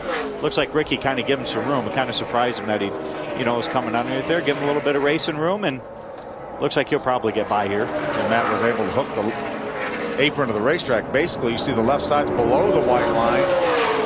He's going to hang tough on the outside, though. Stay side by side. Again, that's for 6th. Crafton trying to move up, take 6th away from Ricky Carmichael. And just like Daytona, they're running side by side. They really can't pass. 7th place truck all of a sudden is right there, ready to make a move, and He looks like he's going to get beside Ricky. I tell you, Ricky lost ground in the bumps down there. And just a few minutes ago, we saw the 24 truck. Johnny, you and I talked about the 24 when he went down in turn number 1 in front of the 07 car. We talked about him shooting straight up the racetrack. Let's take a look back at what happened there. We're going to take a look at David Sauter. This is going in turn 1. That's Chad McCumbie's on board. Watch, he hits the bumps over the tunnel and drives straight up the racetrack. Does a nice job catching that truck up against the wall. Problems in turn number 4 has brought out our second caution. It's the 15 of Brian Eichler. See the AKawareness.com on board that truck. AK stands for actinic keratosis. I wanted to make sure you got that out. Which is a potential early warning sign for skin cancer. Exactly right. Actinic keratosis is the AK, and it says AK or OK. So you want to make sure to get screened for that. And I believe they're going to be doing some screenings coming up at one of the races down the road. Take a look at what happened with the 15. Sideways up top again. Looked like he was just a little bit loose. Terry Cook looked like he did a wonderful job avoiding that 15 truck when he came down off the racetrack. You see just a little bit of minor damage to the back end of that Toyota. Aaron's lucky dog goes to the 73 of Lance Hooper. And so Lance Hooper will get a lap back, and that will put him back on the lead lap, meaning 25 trucks will be on the lead lap. We've got a few more trucks that have gone into the garage. Oliver Eflin and Miller have all made their way off the racetrack. You know, Michael would be awfully happy that we're giving away lucky dogs, or Aaron's is actually giving them away. We're not doing it, but Aaron's is doing it. Feel very generous when we're in Las Vegas. So again, Lance Hooper back on the lead lap from the Aaron's lucky dog. Out in front, it's been Johnny Sauter, the dominant truck. He led the second lap. It was Ron Hornaday that led lap number 1, but from that point forward, it's been the 13 Playsand Chevrolet of Johnny Sauter. On to pit road they go. Johnny Sauter leading the way, right? Well, down on my end, I expect Matt Crafton to roll in here, and Bud Hafley is making the call for him that we're going to get fuel only here. He doesn't want to give up the track position to do a classic double dip a little bit too early. The Australian Gold Chevrolet comes to a stop. They're going for fuel in the back of that, and this should be one pit stop only for 88. Adam? And pit strategy, a concern for his teammate as well. Do we do fuel only or do we put tires on? They decide to go right side tires, also air pressure to help him. He's a little bit tied off. Sauter is away. Number 1 pit stall for Todd Bodine. They're going 4 tires. They will come back for fuel. It looks like Rick Crawford, the quickest off the pit lane. Picks up 3 spots. Matt Crafton just behind him, picking up 4 spots. Colin Brown also moving up a couple. Johnny Sauter, you see him dropping back the 3 spots. And Mike Skinner came off of pit road in the 5th position, making up 4 positions on pit road. But again, the rules in the Camping World Truck Series, you cannot change tires and add fuel under the same stop. So we would expect to see the field on pit road once again to do the opposite of what they just did. I think a lot of guys probably only did fuel on that stop, which means they will not be coming in for tires. Now, the trucks that I think put tires on, like Todd Bodine, Johnny Sauter, I think we'll probably see them come back, and they will lose a lot of that track position over the guys that only put fuel in. Pit strategy could be paramount tonight. Brandon Knupp in that 47, just in front of the 14 of Rick Crawford. He was one of the trucks that stayed on the racetrack. We're going to find out here real shortly who put 4 tires on, because they're going to have to come down pit road and get that fuel. That's what's going to make the difference, whether the guys up front made the correct choice on that. Here comes Johnny Sauter. Yep. Remember, Johnny put 2 right sides on only. Todd put 4 tires on. He's going to follow down Stacy Compton down pit road. Ray Dunlap. Well, let's take a look at the gunbroker.com truck, because Jason White has said to his guys, make it a fast one for me, guys. He's at the bottom of your screen right there. They're making a track bar adjustment on that, throwing some fuel in it. They got tires the first round. Now let's go back to the other end of pit road and Adam. It was a great debate on the radio for Johnny Sauter. 4 tires or fuel only. They split the difference and went right side tires. A chassis adjustment here as they get their fuel at lap 24, their second time around. Todd Bodine also making a slight adjustment as he gets fuel. It has been loose for Bodine, the pole sitter, and he will get out in front of Sauter as they come down the second time in this cycle at lap 24. Yet not all the trucks made their way onto pit road this second time. Stacy Compton won the race off of pit road. Todd Bodine also doing well. Johnny Sauter ran extremely well when he was out in front and clean air. Will that be a big change now that he's back in the pack? Beautiful skyline in Las Vegas, Nevada. The Copart Challenge continues between Todd Bodine and Ron Hornaday. You can go to Copart.com and vote for who you believe will win the Challenge of Champions between the 30 of Todd Bodine and the 33 of Ron Hornaday. Make sure to vote now. Here's the Lumber Liquidators on board there. Remember, LLFloors.com. Great to see Lumber Liquidators back in the series with Germain Racing and Todd Bodine. And they're offering a special for anybody that goes onto the website. Get a percentage off. I believe it's 10% off your flooring needs. Very good to see those championship colors back with the Germain Racing team. Let's head back trackside, find a little bit more about Timothy Peters. Timothy Peters currently in the top 5. That after he started 24th earlier this evening. Not a good qualifying run, but Chad Kendrick, the crew chief, said, you know what, this takes some pressure off because so many times calling pit strategy in one of these races stressful. When you start this far back, you just get out of sequence and see how it goes. They pitted for fuel only at lap 5 during that early caution. They came back for fuel only here. That has taken them into the top 5 very early in this race. We'll see how they manage it from here, Ray. And you know, Adam, when we talk about the 217-point lead that Hornaday had coming into this race tonight, it certainly has to do with him having 6 wins and Matt Crafton none so far this season. But where the real glaring numbers are is in bonus points. And Hornaday came in with 115 over Crafton's 35. Obviously, Hornaday has led tonight, and his spotter, Matt Crafton's that is, very aware of that. And he just came on the radio to tell Matt, make sure you give it all you have on this restart. We've got to go up there and get 5 points. We need those bonus points. We'd really like to get 10 tonight by leading the most laps, but you got to get out front early here on Crawford. Crawford and Crafton 1 and 2 to restart this race. We talked a little bit about Timothy Peter and that Strut Masters number 17. We were actually very lucky to go with the Red Horse Racing team to Nellis Air Force Base, which is really adjacent to this racetrack. It's a beautiful facility. We got kind of a behind the scenes view of what goes on there at Nellis Air Force Base, and the people there, General McLaughlin gave us a tour, and it was just amazing to see things like the Thunderbirds and the hangar that they have, which is immaculate. That's what I really enjoyed, to seeing those airplanes, those F-16s right up close. A lot of fun, so we want to thank Red Horse Racing for making that available to us. Lights are out on the pace car. Rick Crawford in front of the field at Las Vegas Motor Speedway. Can Rick Crawford find victory lane once again in the Camping World Truck Series? We'll see how he does in front of the field. Matt Crafton right behind him, Colin Brown, Mike Skinner, and Timothy Peters, your top 5, coming to the green flag once again. Remember, the top 8 trucks only made 1 pit stop on this caution flag. A good restart for Matt Crafton as he gets all over the back bumper, that 14 of Crawford. Tell you, that 14 truck has been really, really strong this race. Matt has his work cut out for him to try to get up there, get by Rick to lead, get 5 points. It looked like he wanted to go down to the bottom, and I think at a restart, that's not the choice you want to make. He's probably got to roll the top here in the next lap or 2. Then he's just got to find out where his truck's going to run best and find out where Rick's weak spots are. We'll see how important clean air is. Rick Crawford out in front. We can watch the progress of that 13 of Johnny Sauter. He's been extremely strong. How about this side-by-side battle? Johnny Sauter, the 13 on the inside, Todd on the outside. Todd was able to get by Johnny. Now it looks to the inside of Stacy Compton.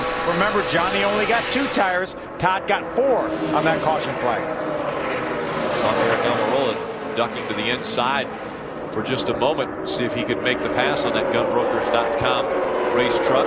Meanwhile, the 33 of Ron Hornaday able to get by the 13 of Johnny Sauter and the 60 of Stacy Compton. Johnny Sauter trying to make the pass on the inside of Stacy Compton, but the momentum not there for him.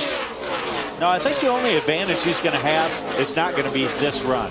But he's going to know later in the race if they decide, hey, do we want 2 tires or 4 tires? What type of adjustments do we need if it comes to that late race situation where maybe he can take advantage of gaining some spots? Colin Brown able to get by the 88 of Matt Crafton for second.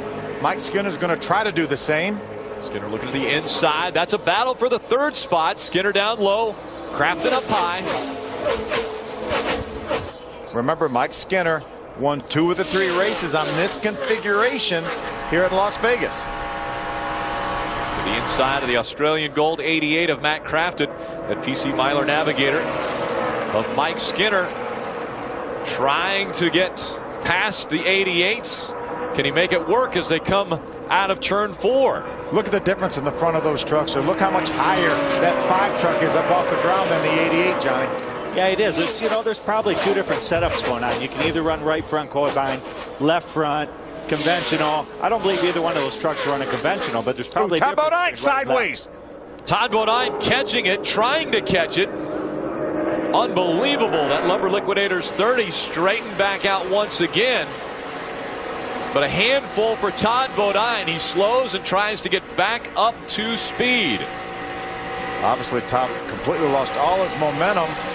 Now he's getting back up to speed. Now that's his teammate Max Pappas in the Geico Toyota right in front of him. Ricky Carmichael, the monster Chevrolet on the inside. That's a great recovery. Yeah. You lost all his momentum, and then he sucks right back up behind those 2 trucks. That's a great illustration of the draft, too. Let's take a look back at what caused Todd to get sideways. Ooh, he got loose on the bottom, slid up the racetrack, had to avoid the 16 of Brian Scott, but what a terrific job controlling that truck. That was an awesome job. There he is, just problems on the racetrack once again. This time it's Ricky Carmichael that gets into the wall. Our 3rd caution of the day, and it's Carmichael that makes contact with the outside wall. A lot of damage to the right rear of that truck. We just saw Ricky racing with Todd back there just a few moments ago. See flat right side tires and a little right rear corner damage for Ricky Carmichael. That's pretty good damage for a track like this. You know, you could try to beat that out and try to help yourself. He's just basically going to get a little extra track time tonight, and you see what they can do to help him out. Tough break for Ricky. Adam Alexander.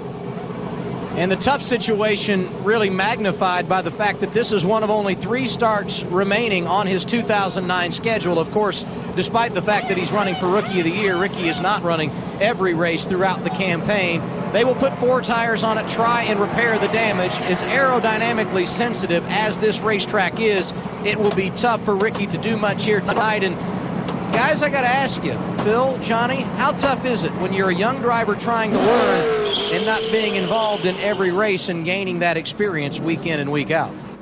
Very, very tough, and this even makes it tougher. I mean, it's one of those deals where you need the track time, but you have to make it through the race without any problems. So that's probably the biggest deficit that he's going to have tonight. Aerodynamics of the truck has changed. It's not going to get the experience that he was looking for. Ricky was looking for 219 miles of good experience, and obviously with the damage he has, it's not going to happen. You see him on the inside.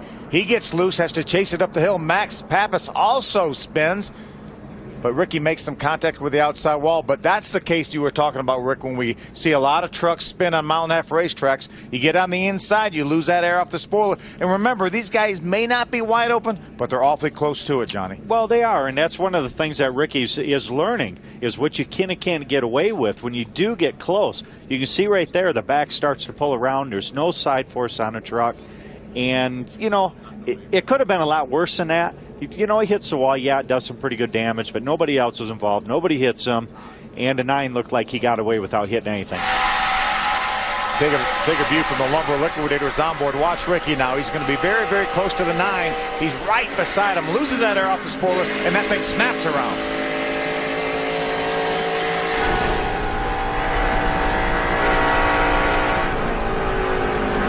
Chad McCumbee does a nice job with that Garmin Chevrolet, avoiding Ricky Carmichael. Double A.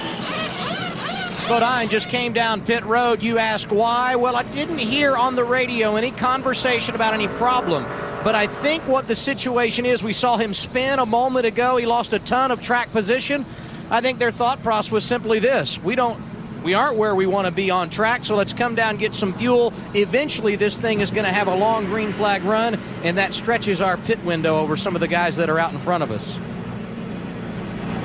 Remember, this race is a little bit longer than our normal 200-mile race, 219 miles to be exact. 146 laps. which we are on lap 37. This is the reason why we are under our third caution of the night. The 4 of Ricky Carmichael gets into the inside of the 9 of Max Pappas. Carmichael into the wall, Pappas around. All outs.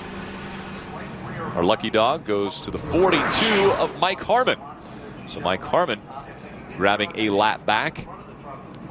We have 23 on the lead lap. Brian Eichler has made a number of pit stops. Remember, he had a little bit of contact with that early incident we had off of turn number 4. Continuing to work on that monster Chevrolet of Ricky Carmichael. Looks like they have that thing patched up pretty well, Johnny. They did. I mean, it's patched up as good as they're going to get. Got the spoiler a little higher on the right side. They get away with that right now because it's damaged, but hopefully it'll tighten them up just a little bit.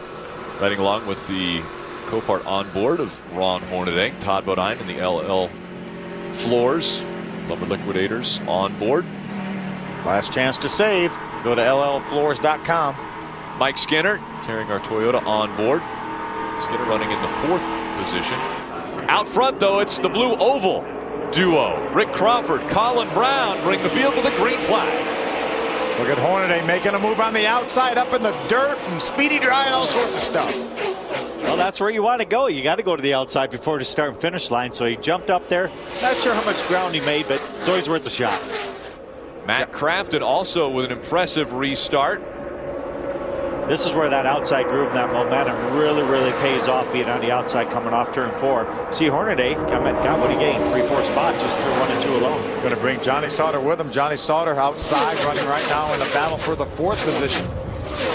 Hornaday gains 3 spots. Crafton drops back at least 3 spots on that restart. It's a big swing when you're looking at points. Big swing. Todd Bodine rolling through the field now in that Lumber Liquidators number 30. I don't think I took him out of any type of contention. I thought he'd be a lot further back, so that was a great move by them to be a little bit better on the fuel deal. They can go a little longer, and I think he's right. Eventually, we've got to get a long green flag going. You never know when that's going to start. Contact. Little contact Jason there. White. Jason White. Looks like Todd came up the racetrack. Jason White was there. They've got it straightened out. Todd is really rolling the outside well. I saw him make up a lot of ground the last time he was down in 1 and 2. Let's take a look back at the contact between the 30 of Todd Bodine and the 23 of Jason White. There, as you mentioned, coming off turn 4, Todd just came up the racetrack a little bit, made slight contact with that Gunbroker Dodge. Take a look from his Lumber Liquidators on board. Hard in the throttle. Just never checks up, makes just a little bit of contact. Side-by-side racing still on the racetrack. 07 of Chad McCumbee in that Garmin Chevrolet. I wonder if it did a little damage to the 30, because he was rock and rolling there pretty good. And now probably a little bit of damage here. May have added a little bit of push to his truck. And when we're talking about running wide open, Johnny, any slight damage to the aerodynamics is really going to affect these trucks here. It does, yeah. Adam Alexander. Todd Bodine just came on the radio to answer Johnny Benson's question and said that didn't help me in, and now I'm tied off after we got the fender knocked in a bit. So Todd's still fighting the handle on this race truck, and as you guys pointed out, he was really rolling through the field. I know a lot of teams felt like tires wouldn't be a big deal in this race, but Bodine got 4 when he pitted earlier. Is that a reason, guys, why he was driving through the field so quickly? Well, it has something to do with it, certainly. But Johnny Sauter, remember, only got 2 tires. He's up to 4th. Rick Crawford hasn't got any tires other than the tires obviously he started the race on. He does have 4 tires on that truck, and he's remaining in the lead right now. And that time between he and Johnny Sauter, the fastest trucks on the racetrack. Rick Crawford in front of fellow Ford driver Colin Brown, and then it's Ron Hornaday in the top 3. Rick Crawford told me earlier, question marks as to the longevity of Circle Bar racing. That's somewhat amazing, as many race starts as we've seen with Rick Crawford, to have a question mark out there as far as his future in the Camping World Truck Series. He says they're working on everything they can to make sure that he's still racing in this series. And right now, an impressive run for that Circle Bar team. Top 4 trucks right that last lap, all within just about a 1/10 of a second of each other. Spreading out just a bit. Colin Brown on his back bumper. Then it's 3 truck lengths back to Hornaday. Norm Benning a little slower on the racetrack in that 57. Right there was a prime example. Crawford had to lift just that little bit and got loose. And look at the run that Colin Brown got on him and actually passed him before they get to turn 3. Momentum is such a huge factor right now. And here comes Ron Hornaday. Made it 3 wide going into 1. Rick Crawford hasn't overcome that break in momentum yet. That allowed Ron Hornaday to get right up beside him. Hornaday makes the move, tries to take over second, makes the pass. Now here comes Johnny Sauter. So good early on in this race. He'll take third away from Crawford. Johnny, it looked like it took Rick Crawford a full lap to recover the momentum he lost. Yeah, I'm not sure if he's still recovered, you know, and just that little bit of bobble. And you can see it as he come up on that lap car, he had to check up a little bit, went up, got loose, which putting a truck in yaw also makes it aerodynamically not very good. And just that little bit, just, you know, within a lap, 4th place. Colin Brown out in front now. Ron Hornaday running second. Johnny Sauter has moved up into the 3rd spot. Then it's Rick Crawford that's dropped back to 4th, and Mike Skinner rounds out our top 5. Timothy Peters, we talked about him earlier. He's running 6th. Matt Crafton is 7th. Eric Almirola 8th. Jason White is 9th, and Todd Bodine rounding out our top 10. Ray Dunlap, what's the word on David Starr? Well, Rick, you remember earlier in the race today when we saw him go up high on the racetrack, he was sparking a lot. Here's the situation. His crew chief, Jason Miller, hadn't run this low of air pressures during practice, and of course we have a cooler track temperature tonight. So David's truck was bottoming out on the cross member. They came in and pitted and raised the jack screws on the front. The yellow has just come out on the racetrack. Real quickly, give you just a finish to that story. They also put fuel into that truck, and that for David Starr was on lap 37. We'll see if any of these guys decide to stay out right now or who's going to have to come in and get fuel, tires, whatever. We'll update you here as the pit stops begin.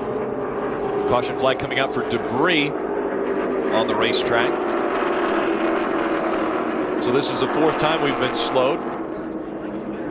It's been about 26 laps since the majority of the field was on pit road. Obviously, the guys like Todd Bodine pitted on lap number 36, so some of those guys may elect to stay out, but I think everybody that we saw pit on lap 23, lap 24 caution, I think will be back on pit road. Well, they're going to eventually they're going to go green. I mean, I've been really surprised that we haven't had a long green stop or a run yet. So I think these guys eventually are going to think that it's going to go, so they'll still pit. Is it a tough call for race leader Colin Brown as far as what to do now on pit road? It is. Fuel or tires or? Well, I think he's going to do probably just fuel unless he hasn't changed tires yet. You know, I mean, it's just one of those deals. You're 50 laps in. They do have enough tires to go ahead and do that. So, you know, now I guess would be the time. And 50 laps on a set of tires, although it hasn't been all green. It's slowed 4 times for different reasons. This time it's debris on the racetrack. Here comes Colin Brown leading the field onto pit road. Ray Dunlap. Well, on my end, Rick, I want to give you an update on Matt Crafton. Obviously, that first round of pit stops that happened at lap 23, they did fuel only. So for sure, it's going to be 4 tires here, as Bud Hafley reminds him that pit road is very slippery. You've got an asphalt pit road, but you also have concrete pit stalls. They'll go to work on that truck. And as we look at the triple pit, you see at the bottom, Mike Skinner there. He's in that same boat. He's going to have to go for tires this time. Adam? Middle of your screen, Ron Hornaday fuel only. 1 can because he took tires when he pitted it back at lap 23. Top of your screen, 4 tires for Colin Brown because he did not get tires on that first cycle of pit stops. Hornaday easily the quickest off of pit road at lap 51, and yes, they can do it on 1 more stop from here. Chad McCumbee made up 10 spots. He comes off of pit road second. Jason White, Todd Bodine also making big gains coming off of pit road. Aaron's lucky dog goes to Wayne Edwards in that 48. Aaron's going to give another lucky dog away. It looked like the big loser on that pit stop was Johnny Sauter. It looked like he may have got 4 tires. Remember, he got right side tires on that first round of pit stops. Looks like he may have stayed to get 4 tires. And a lot of the guys that either did 2 tires or fuel only obviously beat him out of the pits. Well, I think he was probably going just get the thing back to the balance that they had early on in the race. That was probably his choice to put the 4 on right there. Off the racetrack, a couple more trucks. Nick Tucker, Terry Cook, and Brandon Knupp are off of the racetrack now as we get ready to see if the field will make their way back onto pit road for their second round of pit stops. We think the 33 is going to stay out. Quite a few are staying out. Only Colin Brown makes the hard left. Looks like Mike Skinner is going to follow him as well, right? Well, that's the situation with these pit road rules, Rick. Once you've made your bed, you've got to change your strategy throughout the course of the day. So we see the guys on my end coming back and now doing what we call the double dip. So Crafton got his tires on the first round of the pit stop. He'll get fuel right now. Mike Skinner coming down my end of pit road to do the exact same thing. James Busher is in. Stacy Compton. Crafton will get his fuel on the way down. Let's go back to Adam.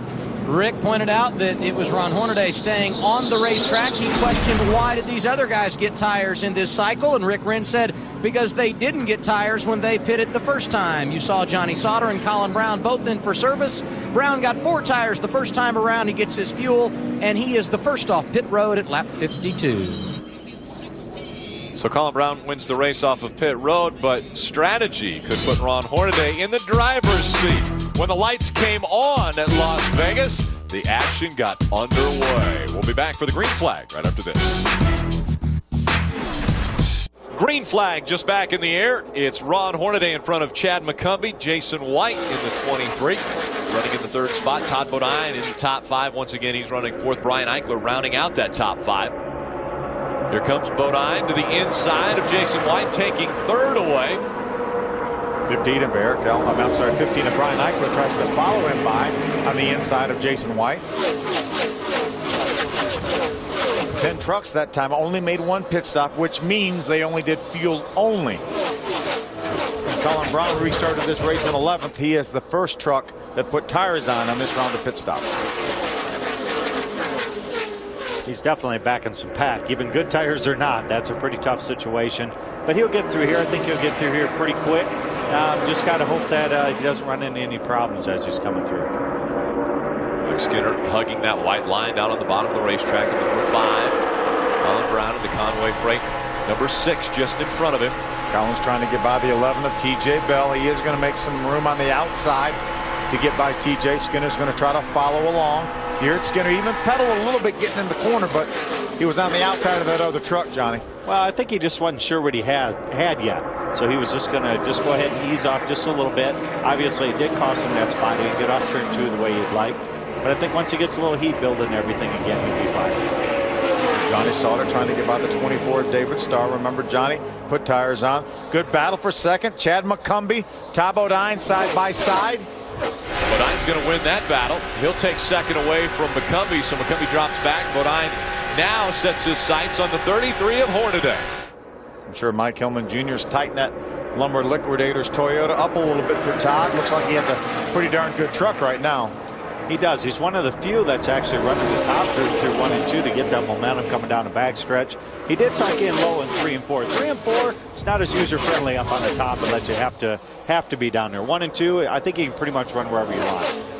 Todd Bodine, the man on the move now as he tries to get to victory lane for the 2nd time at Las Vegas Motor Speedway. Back in 2005, he was victorious. Now, Ron Hornaday has never won at this racetrack.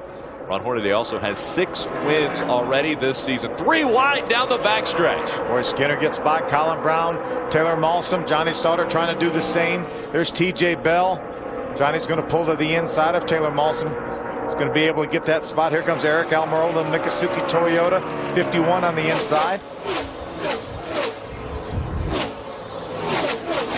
Matt Crafton. Matt Crafton in the new paint scheme. Australian gold, number 88 tonight. Close call coming out of turn 2 as they rocket down the Nellis straightaway. And Eric Almirola in the 51 tonight. TJ Bell just in front of him in that 11. Taylor Malsom in the 81 in front of them. Out in front of the field, it's Hornaday, Bodine, 0.2 of a second back. McCumbee is 3rd, a second behind Hornaday. Jason White, Brian Eichler, your top 5. There's a battle for position. The 88 of Crafton on the inside of the 81 of Taylor Malsom. These guys are still lapping around here very, very quickly. That last lap, Ron Hornaday, Todd Bodine, only about 0.3 of a second off the pole speed set earlier this afternoon. were drafted. Drafting in Vegas. Yeah, and very quickly, I might add. Oh, somebody up against the wall. Very close to the wall. Johnny Sauter was right up into that. Very close. Here comes Bodine. He's got a good run on Ron Hornaday. This is for the lead. Hornaday goes to the bottom of the racetrack. Bodine follows, but a bit higher. About a half a groove up for Todd Bodine. See Todd a little bit quicker that last lap. We'll see about this lap. Look at the run he's got. He could have probably took that run to the bottom of the track. I think he really wants to go to the outside of him. Although Ron is going to protect that groove and move up, knowing that he's going to get that good run up off too. I think Todd knows that on the inside he would be a little bit vulnerable. Obviously the truck's going to be looser down there in the inside. Looks like he's rolling that top so well, but down in 1 and 2, which is where Todd really looks to be good. As you mentioned, Ron moved up that last time. Yeah, I mean, he's struggling a little bit through 3 and 4 on the top, and he really wants to use the top in 1 and 2. But if the truck in front of you is running that groove, doesn't really get the advantage that he needs. Go by Norm Benning in the 57. A little bit higher entry into turn number 1. So he doesn't gain anything right there, but as they come up off the right here is where he's got the draft at his advantage and a little bit of momentum. Not as much as what we thought he was going to get there, but still does help. But you can see that truck get bigger in that windshield. Johnny Sauter trying to get another spot. That's a battle for 6th. The 5 of Mike Skinner. Here's Colin Brown, the 6th truck. He's currently being shown in 8th. Johnny Sauter having to turn a little bit harder to the left so that he stays out of the inside of that 5 of Mike Skinner. Just remember, we saw what we thought was Johnny Sauter right up against the wall. I think he may have touched the wall, and guess what? Todd Bodine took the lead on the outside from Ron Hornaday. There was that momentum once again. Todd Bodine had it, was able to get by that 33. And remember, these two are in the Copart Challenge of Champions. And so Todd Bodine not wanting Ron Hornaday to get those extra points. And he gets in front of Hornaday now. Adam? And you talked a minute ago about Ron Hornaday running 2nd right now in the race, and the fact that he had never won here in Las Vegas, Rick. It's one of 7 racetracks on the current schedule where the driver of the 33 has not gone to victory lane. But entering 2009, he had not won at Nashville or Kentucky. He marked those off his list a couple of months ago. We'll see if he can add a win at Vegas here tonight and take another one off that list of non-visits to victory lane. Rick Wren might look like he's taking a nap, but actually I believe he is writing down some notes there as we see the 33 try to make the move on the inside of that 30. Again, a battle for the lead. Todd's going to have that momentum, though, on the outside, but Hornaday hangs tough on the inside. We thought maybe that Todd Bodine, once he got the lead, may drive away, but Ron Hornaday fighting back. He wants that lead back. Yeah, I thought for sure the 30, once I saw what he did, he'd go right back. But he's coming back on the inside of Ron. At least they're putting a good race on for the fans. Good TV time, great race from these two, and we're going to see who comes out at the end of this one. I think the 33 will win off too. I think Todd Bodine has been watching the little Kevin Harvick video from a week ago. How to race against the 33. Well, Ron Hornaday says, let me back out front. Hornaday in front of the field. It was Johnny Sauter who's led the most laps at 22. Hornaday trying to chop away at that. 13 laps led for the 33.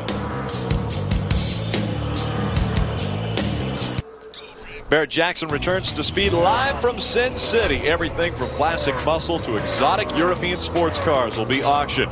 Barrett Jackson live from Mandalay Bay, Las Vegas. The bidding begins October 8th, only on Speed. Take a look at our quality in race summary as we've passed the halfway point. Ron Hornaday in front. 7 different drivers have led. 9 lead changes. Our average speed over 110 miles an hour. 4 cautions have slowed us down. 18 laps under caution. And 9 trucks are currently out of the race. Up front, we have a lot of experience and a lot of wins. The top 2 positions right now account for 62 wins in the Camping World Truck Series. Wow, that is incredible. There's Johnny Sauter going for 3rd. I'll tell you, these guys up front, Hornaday and Bodine, better keep an eye in their mirror because Johnny Sauter is continuously the fastest truck on the racetrack. He just took over 3rd from Jason White, and he's on the move. The opposite end of that statistic I gave you as far as the wins for 1 and 2, positions 3 through 6 have never been to victory lane. That includes Johnny Sauter.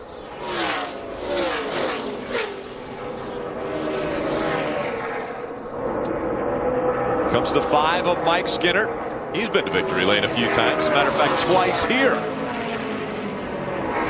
Brian Eichler in the 15 truck. We'll try to battle that 5 truck of Mike Skinner. I think this might be that long green that everybody was hoping for. It looks like things are calmed down. Everybody's got a pretty good handle on what their trucks are feeling like, and just kind of cruising around there. So hopefully I don't just jinx them and thinking that there's going to be a caution. But did you just use the word calm down, by the way? They calmed down just a little bit. Just a little bit. I mean, there hasn't been really any pushing or shoving. It's barely been just an aero deal. So you're right. Maybe not calm down. This is the longest green flag run we've had. I think we probably restarted around lap number 54 or something like that. We've run 23 laps right now under green. Nose to tail action here. Colin Brown and Taylor Balsam 9th and 10th. Field spreads out just a bit now. Is this where the better handling trucks are able to maybe go a little bit further around this racetrack with their foot all the way down on the accelerator? Well, I think this is the area where they're going to start to shine. If they are lifting a little bit, it's probably not going to be as much as a guy in front of them. So as a better truck goes through that, you know, it's going to happen. As you see Tyler Molson being able to get underneath Colin Brown, that's a prime example. He's not off the gas as much. But there is guys that are off the gas a little bit more than what we originally expected. So just it's just very hard to, you know, recoup being able to just keep the momentum up. Ray Dunlap. Just want to give you a little update on the number 15. He's a little bit tied off, running in 8th position right now. Of course, that's Brian Eichler, and he just celebrated his 24th birthday a week ago, so he's having a good time out here in Las Vegas. But they've got new sponsorship on that truck tonight, and I'm going to try to pronounce this right. Maybe you can help me, Phil. It's actinic keratosis, is that right? That's exactly right. Actinic keratosis, right? All right, so that's a potential early warning sign of skin cancer, and the Graceway Pharmaceutical people are coming on board there to try to make awareness for everybody. And as much as we've been in the sun this week, we better watch out. Adam? I wouldn't try to say it again, Ray. Just a couple of spots in front of him, running in the 3rd position, Johnny Sauter. The guys upstairs have talked about how strong he is in the race. He's been great lately, 4 consecutive top 5s. But perhaps most impressive about Sauter, he's got 3 starts here, 2 in Nationwide, 1 in the Sprint Cup Series, but all of those coming before they reconfigured this racetrack prior to the 2006 season. I don't think it's beginner's luck. This team is on a roll, and their impressive run is continuing here tonight. He was over 4 seconds behind just a few moments ago. Now he's 2.5 seconds behind. Great battle right there. There's Ron Hornaday, Todd Bodine getting by the lap truck of Max Pappas. That's Mikey Kyle, the 29 truck. Here comes Johnny Sauter, that 13 truck. He's consistently at least 3/4 tenths faster than these guys, Johnny. He is, and we saw when he went and made that pass to 3rd place, Todd and Ron weren't even in the picture. That shows you just how quick he is. He's been able to at least put him in their sights. So now he can start to at least do a little bit drafting, maybe try to catch some, but his times are definitely way quicker than his 2 leaders. He's going to be on top of these guys in about 2 more laps. Johnny Sauter reeling him in the fun sand. Number 13 Chevy Silverado. Again, Johnny Sauter led our first, well, almost our first 22 laps. Hornaday was out there for the first lap, and then it was 22 in a row for Johnny Sauter. Now Hornaday has led the most laps at 28 laps. So he would like to get those additional 5 bonus points for leading the most laps at the racetrack. But Johnny Sauter is the man on the move, and he could be going by 2nd and 1st very shortly. Look at that, 1.5 miles faster than Todd Bodine. Almost 2 miles an hour faster than Ron Hornaday that lap. That's close to 3 or 4 tenths of a second. That is a lot. I mean, when you sit there and think, oh, a mile an hour, that's not all that much. But when, you know, as drivers and racers, we look at seconds, it's a pretty big move. As Johnny Sauter, he just goes right by Todd like he was not sitting still. Right there is 3 tenths of a second. That's what it looks like. Now, if things calm down and we're running 170 miles an hour around this 1.5 mile track, well, I didn't say they slowed down. I just said they calmed down. They calmed down. How about Johnny Sauter? He's on the wheel right now, reeling in the 33 of Hornaday. You know, let me give you, for instance, Johnny talks about 3/10 of a second. We had 23 trucks qualify within 5/10 of a second or 1/2 a second. So that's how close it was. It's 2/3 of the field, all within 1/2 a second. Hornaday making his way by Norm Benning. That allows the 13 to even close the gap more on that 33. All over the back bumper. Here comes Johnny Sauter. Look at that run. He gets up off of turn number 2. His truck is just handling really good. He can hold it down on the line. It looks like he can run just a little bit higher, but it's not really killing his momentum. And I think that's pretty much the key why he's running so good. And remember, both of these trucks have the same engine builder. Pro Motors builds the engines for both these 2 trucks. So you would think that under the hood, the power is very similar. And bodies, I think the bodies are very similar. I don't know if exactly that's what they do, but the trucks are horsepower-wise pretty similar. And you know, the only thing he's going to fight with right here is just a little bit of the aero stuff. I think Ron's truck was a little bit better than what Todd's is, but I really think that once he messes around here and finds out where he needs to go, he'll eventually end up in the lead here. If not, maybe he's happy right where he's at too. And once he gets here, he obviously gets a little bit of aero tight when he gets behind that truck. He took no time getting by the 30 of Todd Bodine, but now once he got to Ron Hornaday, he hasn't been able to make the progress that he had been making. And he actually slowed down probably 2 to 3 tenths of a second once he got right up behind the 33. Big run coming off of turn number 2, but Johnny Sauter has had troubles getting by that 33. We'll see if he can make the pass when we come back to Vegas. See it all on This Week in NASCAR, Monday at 8 p.m. Eastern on Speed.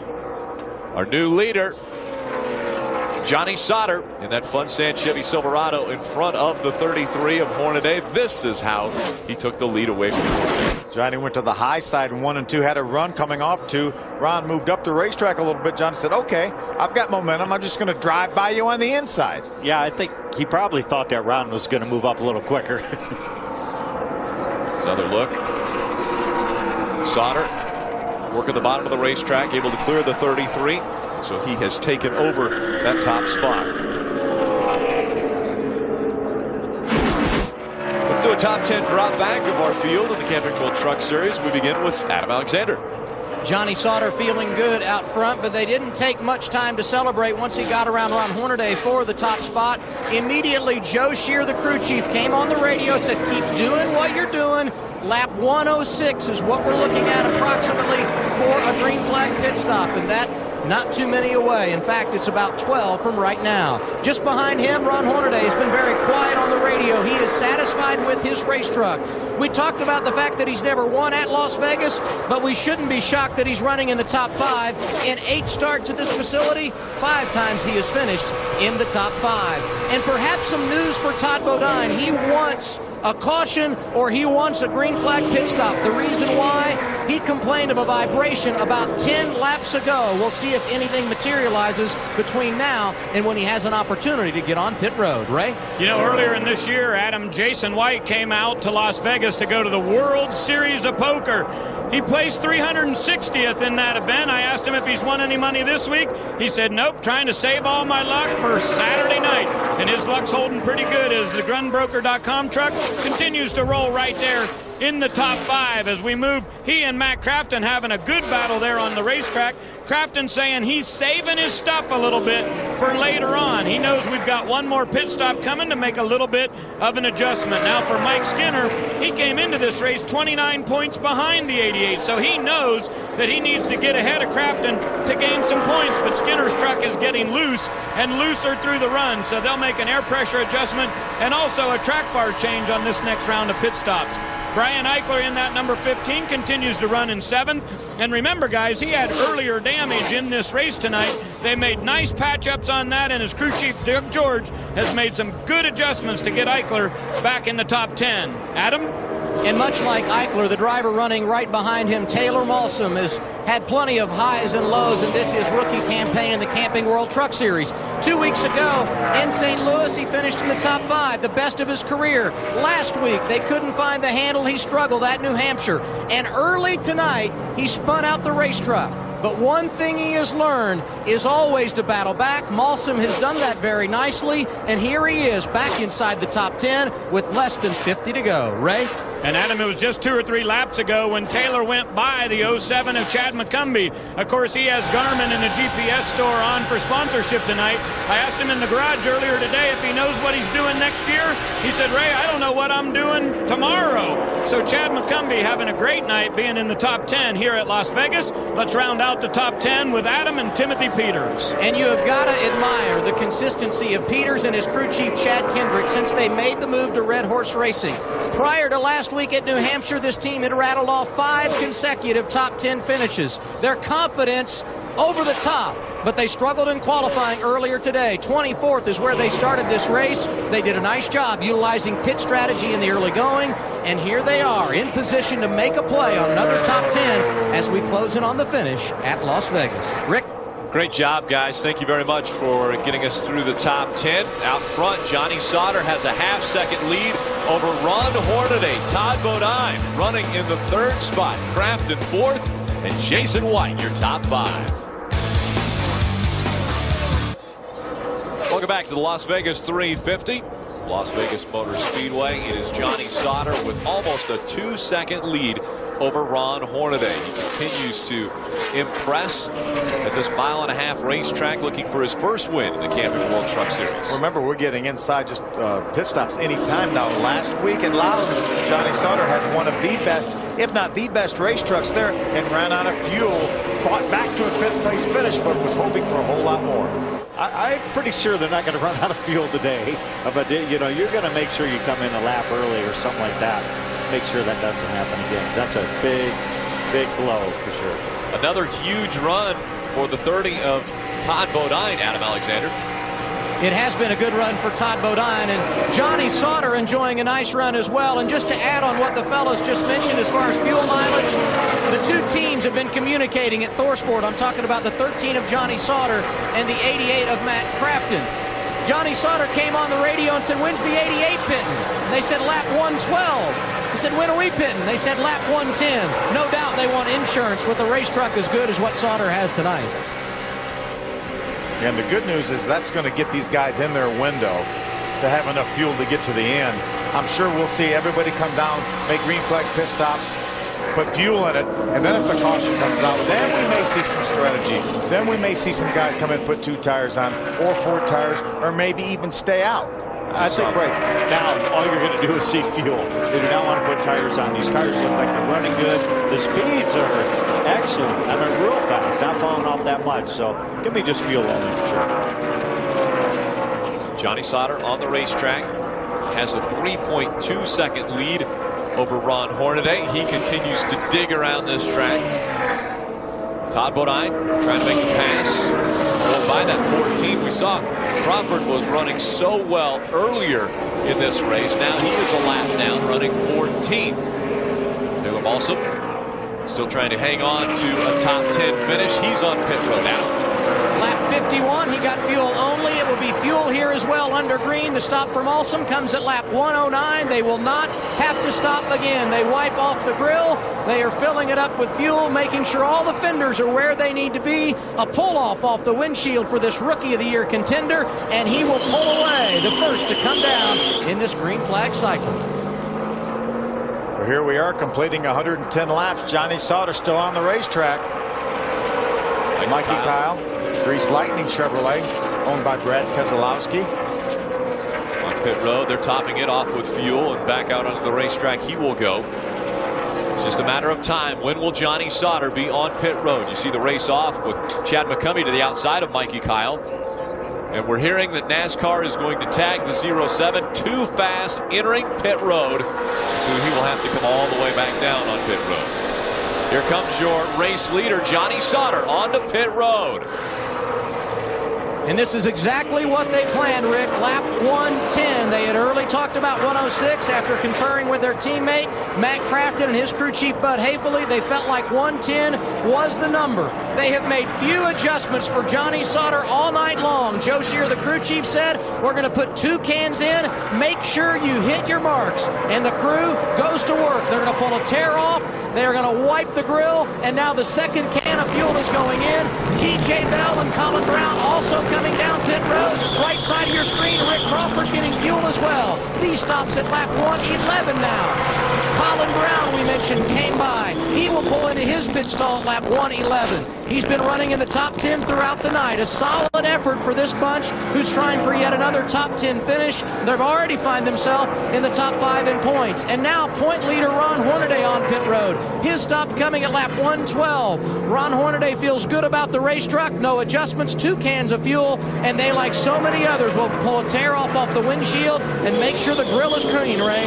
Matt Crafton was in here on lap 112, and they only went 1 can and a quarter. Bud Haefele saying 10 gallons ought to be enough to get us where we need to go. He is headed back to the racetrack, and we see if there's anybody else that hasn't pitted yet in this round. We'll get you updated. Right now, all these guys that have made their pit stops are very, very vulnerable. If the caution flag were to come out, Todd Bodine has not pitted yet. That's Todd's lumber liquidator on board right there. Stays on the racetrack once again. Colin Brown, the six truck on pit road for the second time. Adam? And we've heard nothing on the radio as far as why the 6 is coming back down pit road. So let's watch and see what they do. And perhaps they just didn't get the fuel in because they come back down pit road here and put fuel in once again. They made a chassis adjustment. Unless we didn't see the pictures when they came down the first time, they may very well have put tires on as well. We'll follow up, Ray. James Busher pitted at lap 115. They pulled a tear off the windshield and about 1.5 inches of tape off of the front of the nose. They put fuel in it only for the number 10. 4 trucks right now have not made pit stops. Todd Bodine, the 30, Timothy Peters, the 17, the 51 of Eric Almirola, and the 16 of Brian Scott. And those right now are the only 4 trucks on the lead lap. Here comes Todd Bodine. Todd Bodine slows. He makes his way on to pit road. He wants to make sure not to speed on pit road. So your race leader on pit road now. Adam. And the big advantage for Todd Bodine here, Rick, the fact that they come down this late with this few laps remaining, they only will need 1 can of fuel. That means not much time on pit road. Johnny Sauter, who's leading this race, took 2 cans. We'll see how the difference cycles out. Bodine last came down pit road at lap 51. That was fuel only under caution. They wiped the grill. The can of fuel is going in. He will pull away. Right side of your screen, you see Brian Scott also on pit road. Service complete for the 30. And we can confirm the reason Colin Brown came down twice. It was tires the first time under green, fuel the second time around. Timothy Peters still in front of the field. I think a big question mark has to go out for the 33 and what they did on pit road. When he came down pit road, they only put 1 can of fuel in this truck. You know, they were trying to maybe get some track position, get out in front of the 13 truck of Johnny Sauter. It has not worked. The gap is about the same when they came by just now. Watch. They felt like, remember, these cans hold about 12 gallons. The whole fuel cell only holds about 18 gallons. Brady, what's going down there on pit road? 51 of Eric Almirola had the lead there. He came in. Richie Waters said, don't leave till I tell you. They raised the track bar 1.5 rounds, put fuel in that thing, and he went all the way to lap 117. Adam Alexander. And we've talked so many times throughout this night what a nice job this 17 bunch has done of managing strategy despite the fact that they started back in the 24th position. Well, they stayed out as long as they could, hoping for a caution. It worked out for them a few weeks ago. It hasn't here tonight, so they're going to have to pit under green. They will likely finish in the top 10, but that cycle did not work out as far as getting the caution. So they come down under green, get their service. Timothy Peters pulls away, put Johnny Sauter back on the point. So as everybody cycles through green flag pit stops, Johnny Sauter back out on the racetrack, your race leader, and into the wall is the 16 of Brian Scott. A lot of damage to the right side of that truck, and the caution has come out once again. It is the 5th caution of the night. Now, this is when the strategy is going to come into play. Everybody has enough fuel to get to the end. Are we going to come in and put 4 tires on, Johnny, 2 tires, or maybe stay out? This one's going to be a tough call because there's been a guys that's been on these tires for a long, long time. The speeds are still good on the chart, so I don't know. I mean, it's kind of a tough call. If you're in traffic, the tires are the way to go. If you're up front, man, that clean air is pretty priceless. There's Brian Scott. I don't know if he maybe cut something down. He was up high. That may be because he had a soft tire, Johnny. It is. You know, these guys have been out on these tires for quite a long time, so it's a gamble. Right now, it's a total gamble. We're in Raid City for it, though. That's right. This is the big decision time for all these crew chiefs right now, whether to come down pit road, whether to get 2, whether to get 4, or just stay on the racetrack. And that's why they get paid the big bucks. You know, I want to question Rick Wren as far as only 1 tank of fuel or 1 can of fuel. You said 12 gallons. You do the math there. He came in on lap 112, so that's still 34 laps or 51 miles he's got to go on that 1 can of gas. Ray Dunlap. On my end, Mike Skinner says, I'm coming for tires, guys. Do you agree? And Eric Phillips said, absolutely. Should we do 4 or 2? And there was no answer on the radio. So Skinner coming for tires. Bud Hayfley said, Matt Crafton staying out no matter what. His teammate Johnny Sauter will pit and get right side tires only. It will be 4 tires for Ron Hornaday. Here you see Johnny Sauter. You saw Hornaday just a moment ago. Track position is key. That's why Sauter goes right sides only, and he will get off the pit lane in front of Hornaday. Few trucks stayed on the racetrack. The 88 of Matt Crafton, the 23 of Jason White, Timothy Peters in the 17, and Colin Brown in the 6. But remember, Colin Brown is down because he made a extra pit stop under green. So Johnny Sauter with a 2-tire stop. Skinner makes up some ground on pit road. Hornaday, a 4-tire stop. Will that propel him to the front? We'll be back for the final 25 laps. Under caution for the 5th time, it was Brian Scott that got up toward the wall, and it looked like he knew something was going on with that truck. He definitely knew there was something going on because as he went down into that corner, I think it started to drop. He just turned it right to make sure he didn't hit it real hard. If he'd have turned down on the bottom of the track, it'd have been a lot harder hit than what it was. Let's get another view out of the onboard camera right here. You see him. That's Ron Hornaday's Copart on board. As you mentioned, it looked like he was high, Rick, and then he felt like something happened, so he just drove the truck straight instead of making hard contact. When you try to drive the truck to the bottom and then something happens, that thing turns hard right, you make considerable contact. Something breaks, the right front tire blows. Obviously, issues. Right now, only 10 trucks on the lead lap. Rick Crawford, 11th, 1 lap down. His teammate, James Busher, 12th, 1 lap down. TJ Bell, Brian Scott, and Ryan Sieg, all 1 lap down. They're in your top 15. Remember the top 3 trucks, Matt Crafton, Jason White, and Timothy Peters. No tires on this round of pit stops here. The field 2x2. When they come back to the start-finish line, it will be 23 laps of racing remaining. Las Vegas Motor Speedway. Pace car takes the hard left. Randy Kaiser back on pit road with that Lamborghini. On the outside, Crafton leading the field back to the green flag. Can he get victory number 2 of his career? We're about to find out. Good, you brought a great tire here. It's pretty hard, pretty durable. Doesn't lose a great deal of speed. See how quickly these guys with tires maybe can get through some of this traffic. That's going to be the biggest key, is to get them all single file to where they can go out and do something. Looks like a couple guys are going to be quicker, but they can't go anywhere right now. 3 wide going into turn 3. Rick Crawford makes the move on the inside. Crawford trying to get a lap back. Again, he's 1 lap down, but fighting for either the Aaron's lucky dog or to get back in front of this field. Johnny Sauter goes to the outside of Timothy Peters. That is a battle for the 3rd spot. Here comes Jason White all over the back bumper of that 88 of Crafton. Johnny Sauter goes to the high side. He takes 3rd away from Timothy Peters. Here comes Sauter once again. Sauter's got a good run. He's got to take advantage of this right now. He needs to get up front and get in that clean air before Todd into 33. On 4 tires, possibly could give him a run for his money, so he needs to go get this done pretty quick. What an impressive run by Jason White in that Gunbrokers Dodge. Has been good in the entire time. Practice, had a good qualifying effort, been running up front. Good pit strategy here. Right now running 2nd to Matt Crafton. We've seen him up front mostly, a lot of times during the year where pit strategy may have not have been a bonus for him. I think today it's going to probably work out okay if he can keep the handle on his truck right there. What's the word down there, Ray?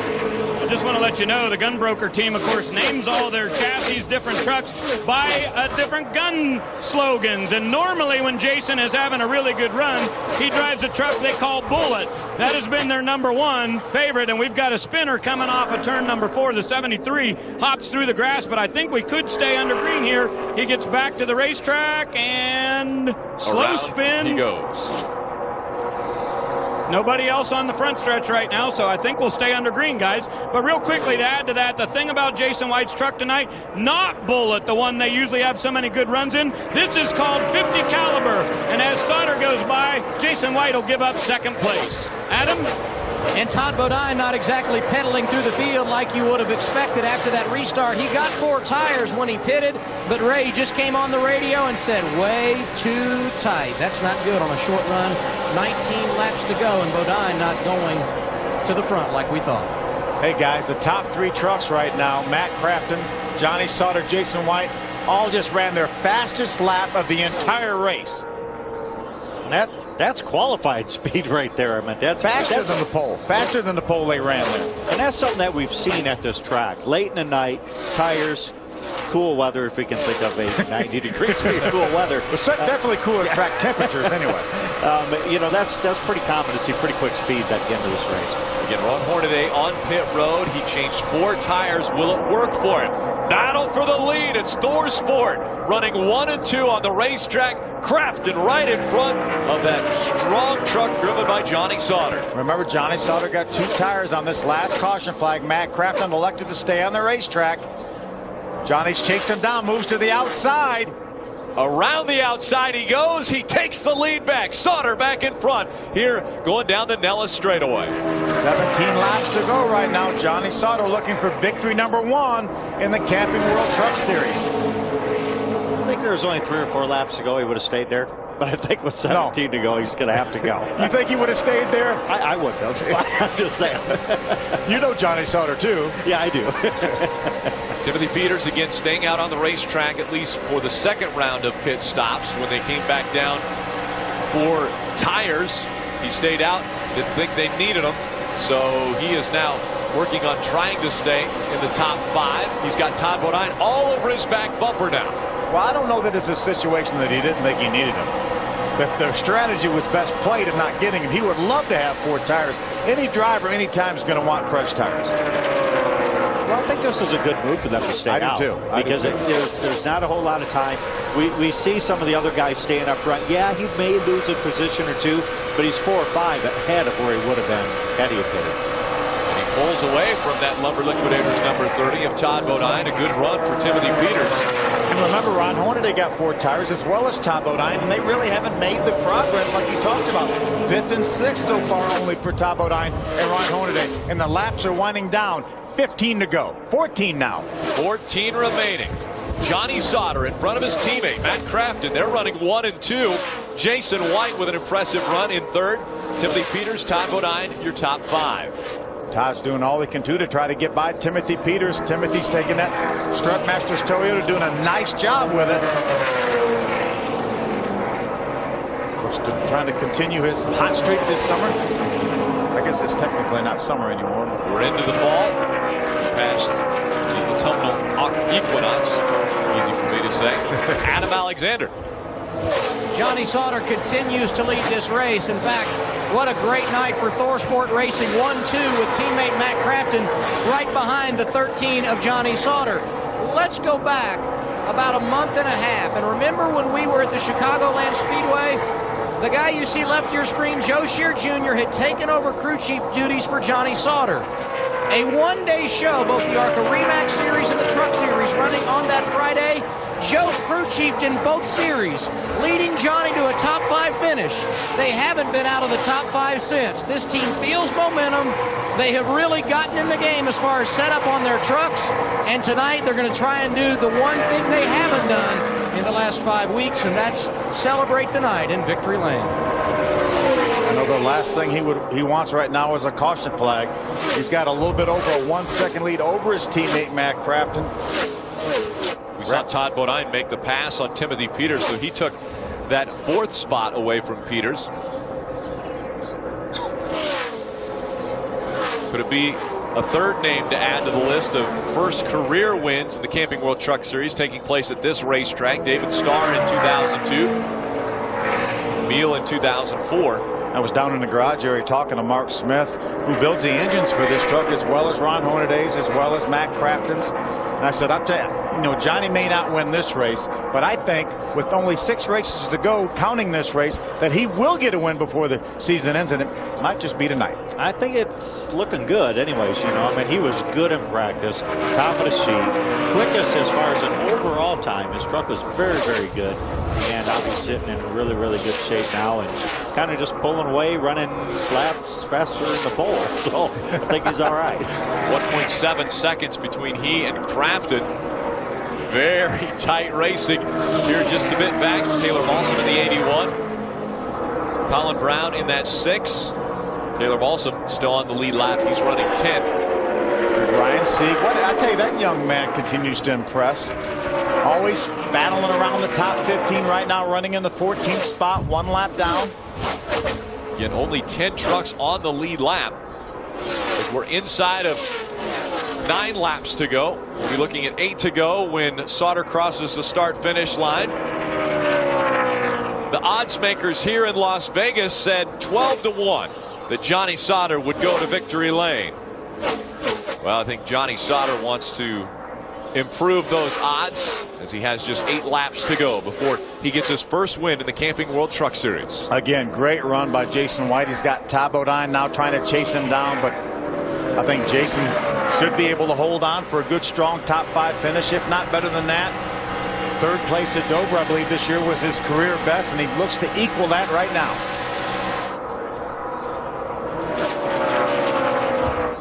That's a good solid run for him. Todd's not even really gaining anything on him. He's probably gaining really slow.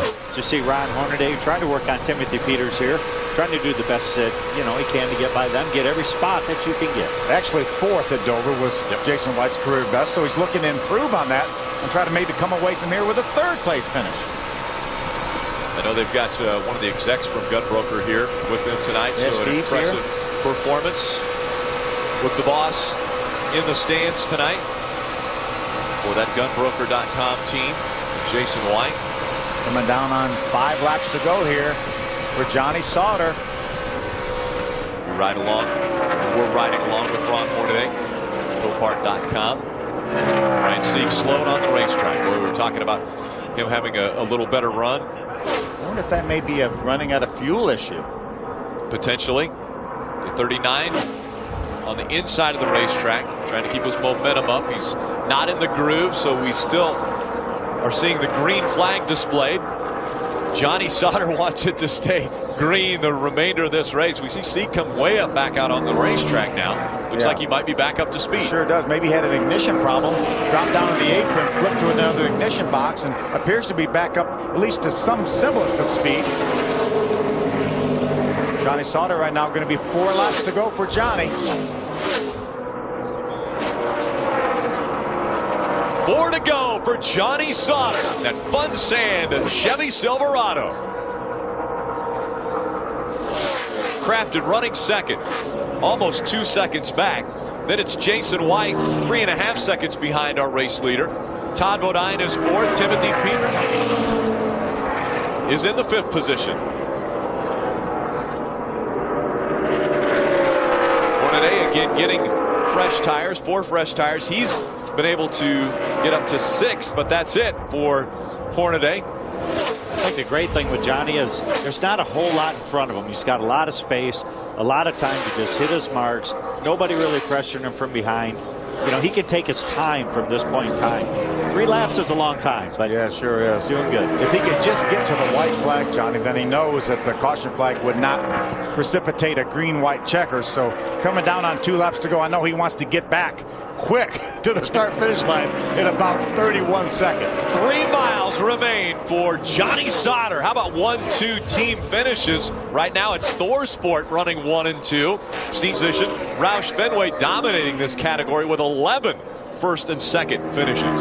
Mike Curb is listed as owner of this truck, and if if Johnny can hold on and win this race, then Mike Kerr will have won in all 3 of the major divisions of NASCAR. 1 to go for Johnny Sauter. White flag in the air. 1.5 miles remains between he and his first win in the Camping World Truck Series. He's got over a 2-second lead over his teammate right now. He just has to make sure he has enough fuel to get to the end. Down the Nellis straightaway he goes. Half a lap between Johnny Sauter and that first win. A flawless 3 and 4. He comes out to the grandstands. The fans on their feet. Johnny Sauter will win at Las Vegas. What a great job by Johnny Sauter, that Thor Sport team. 1-2 finish for Thor Sports. And Jason White does get his career best finish in 3rd.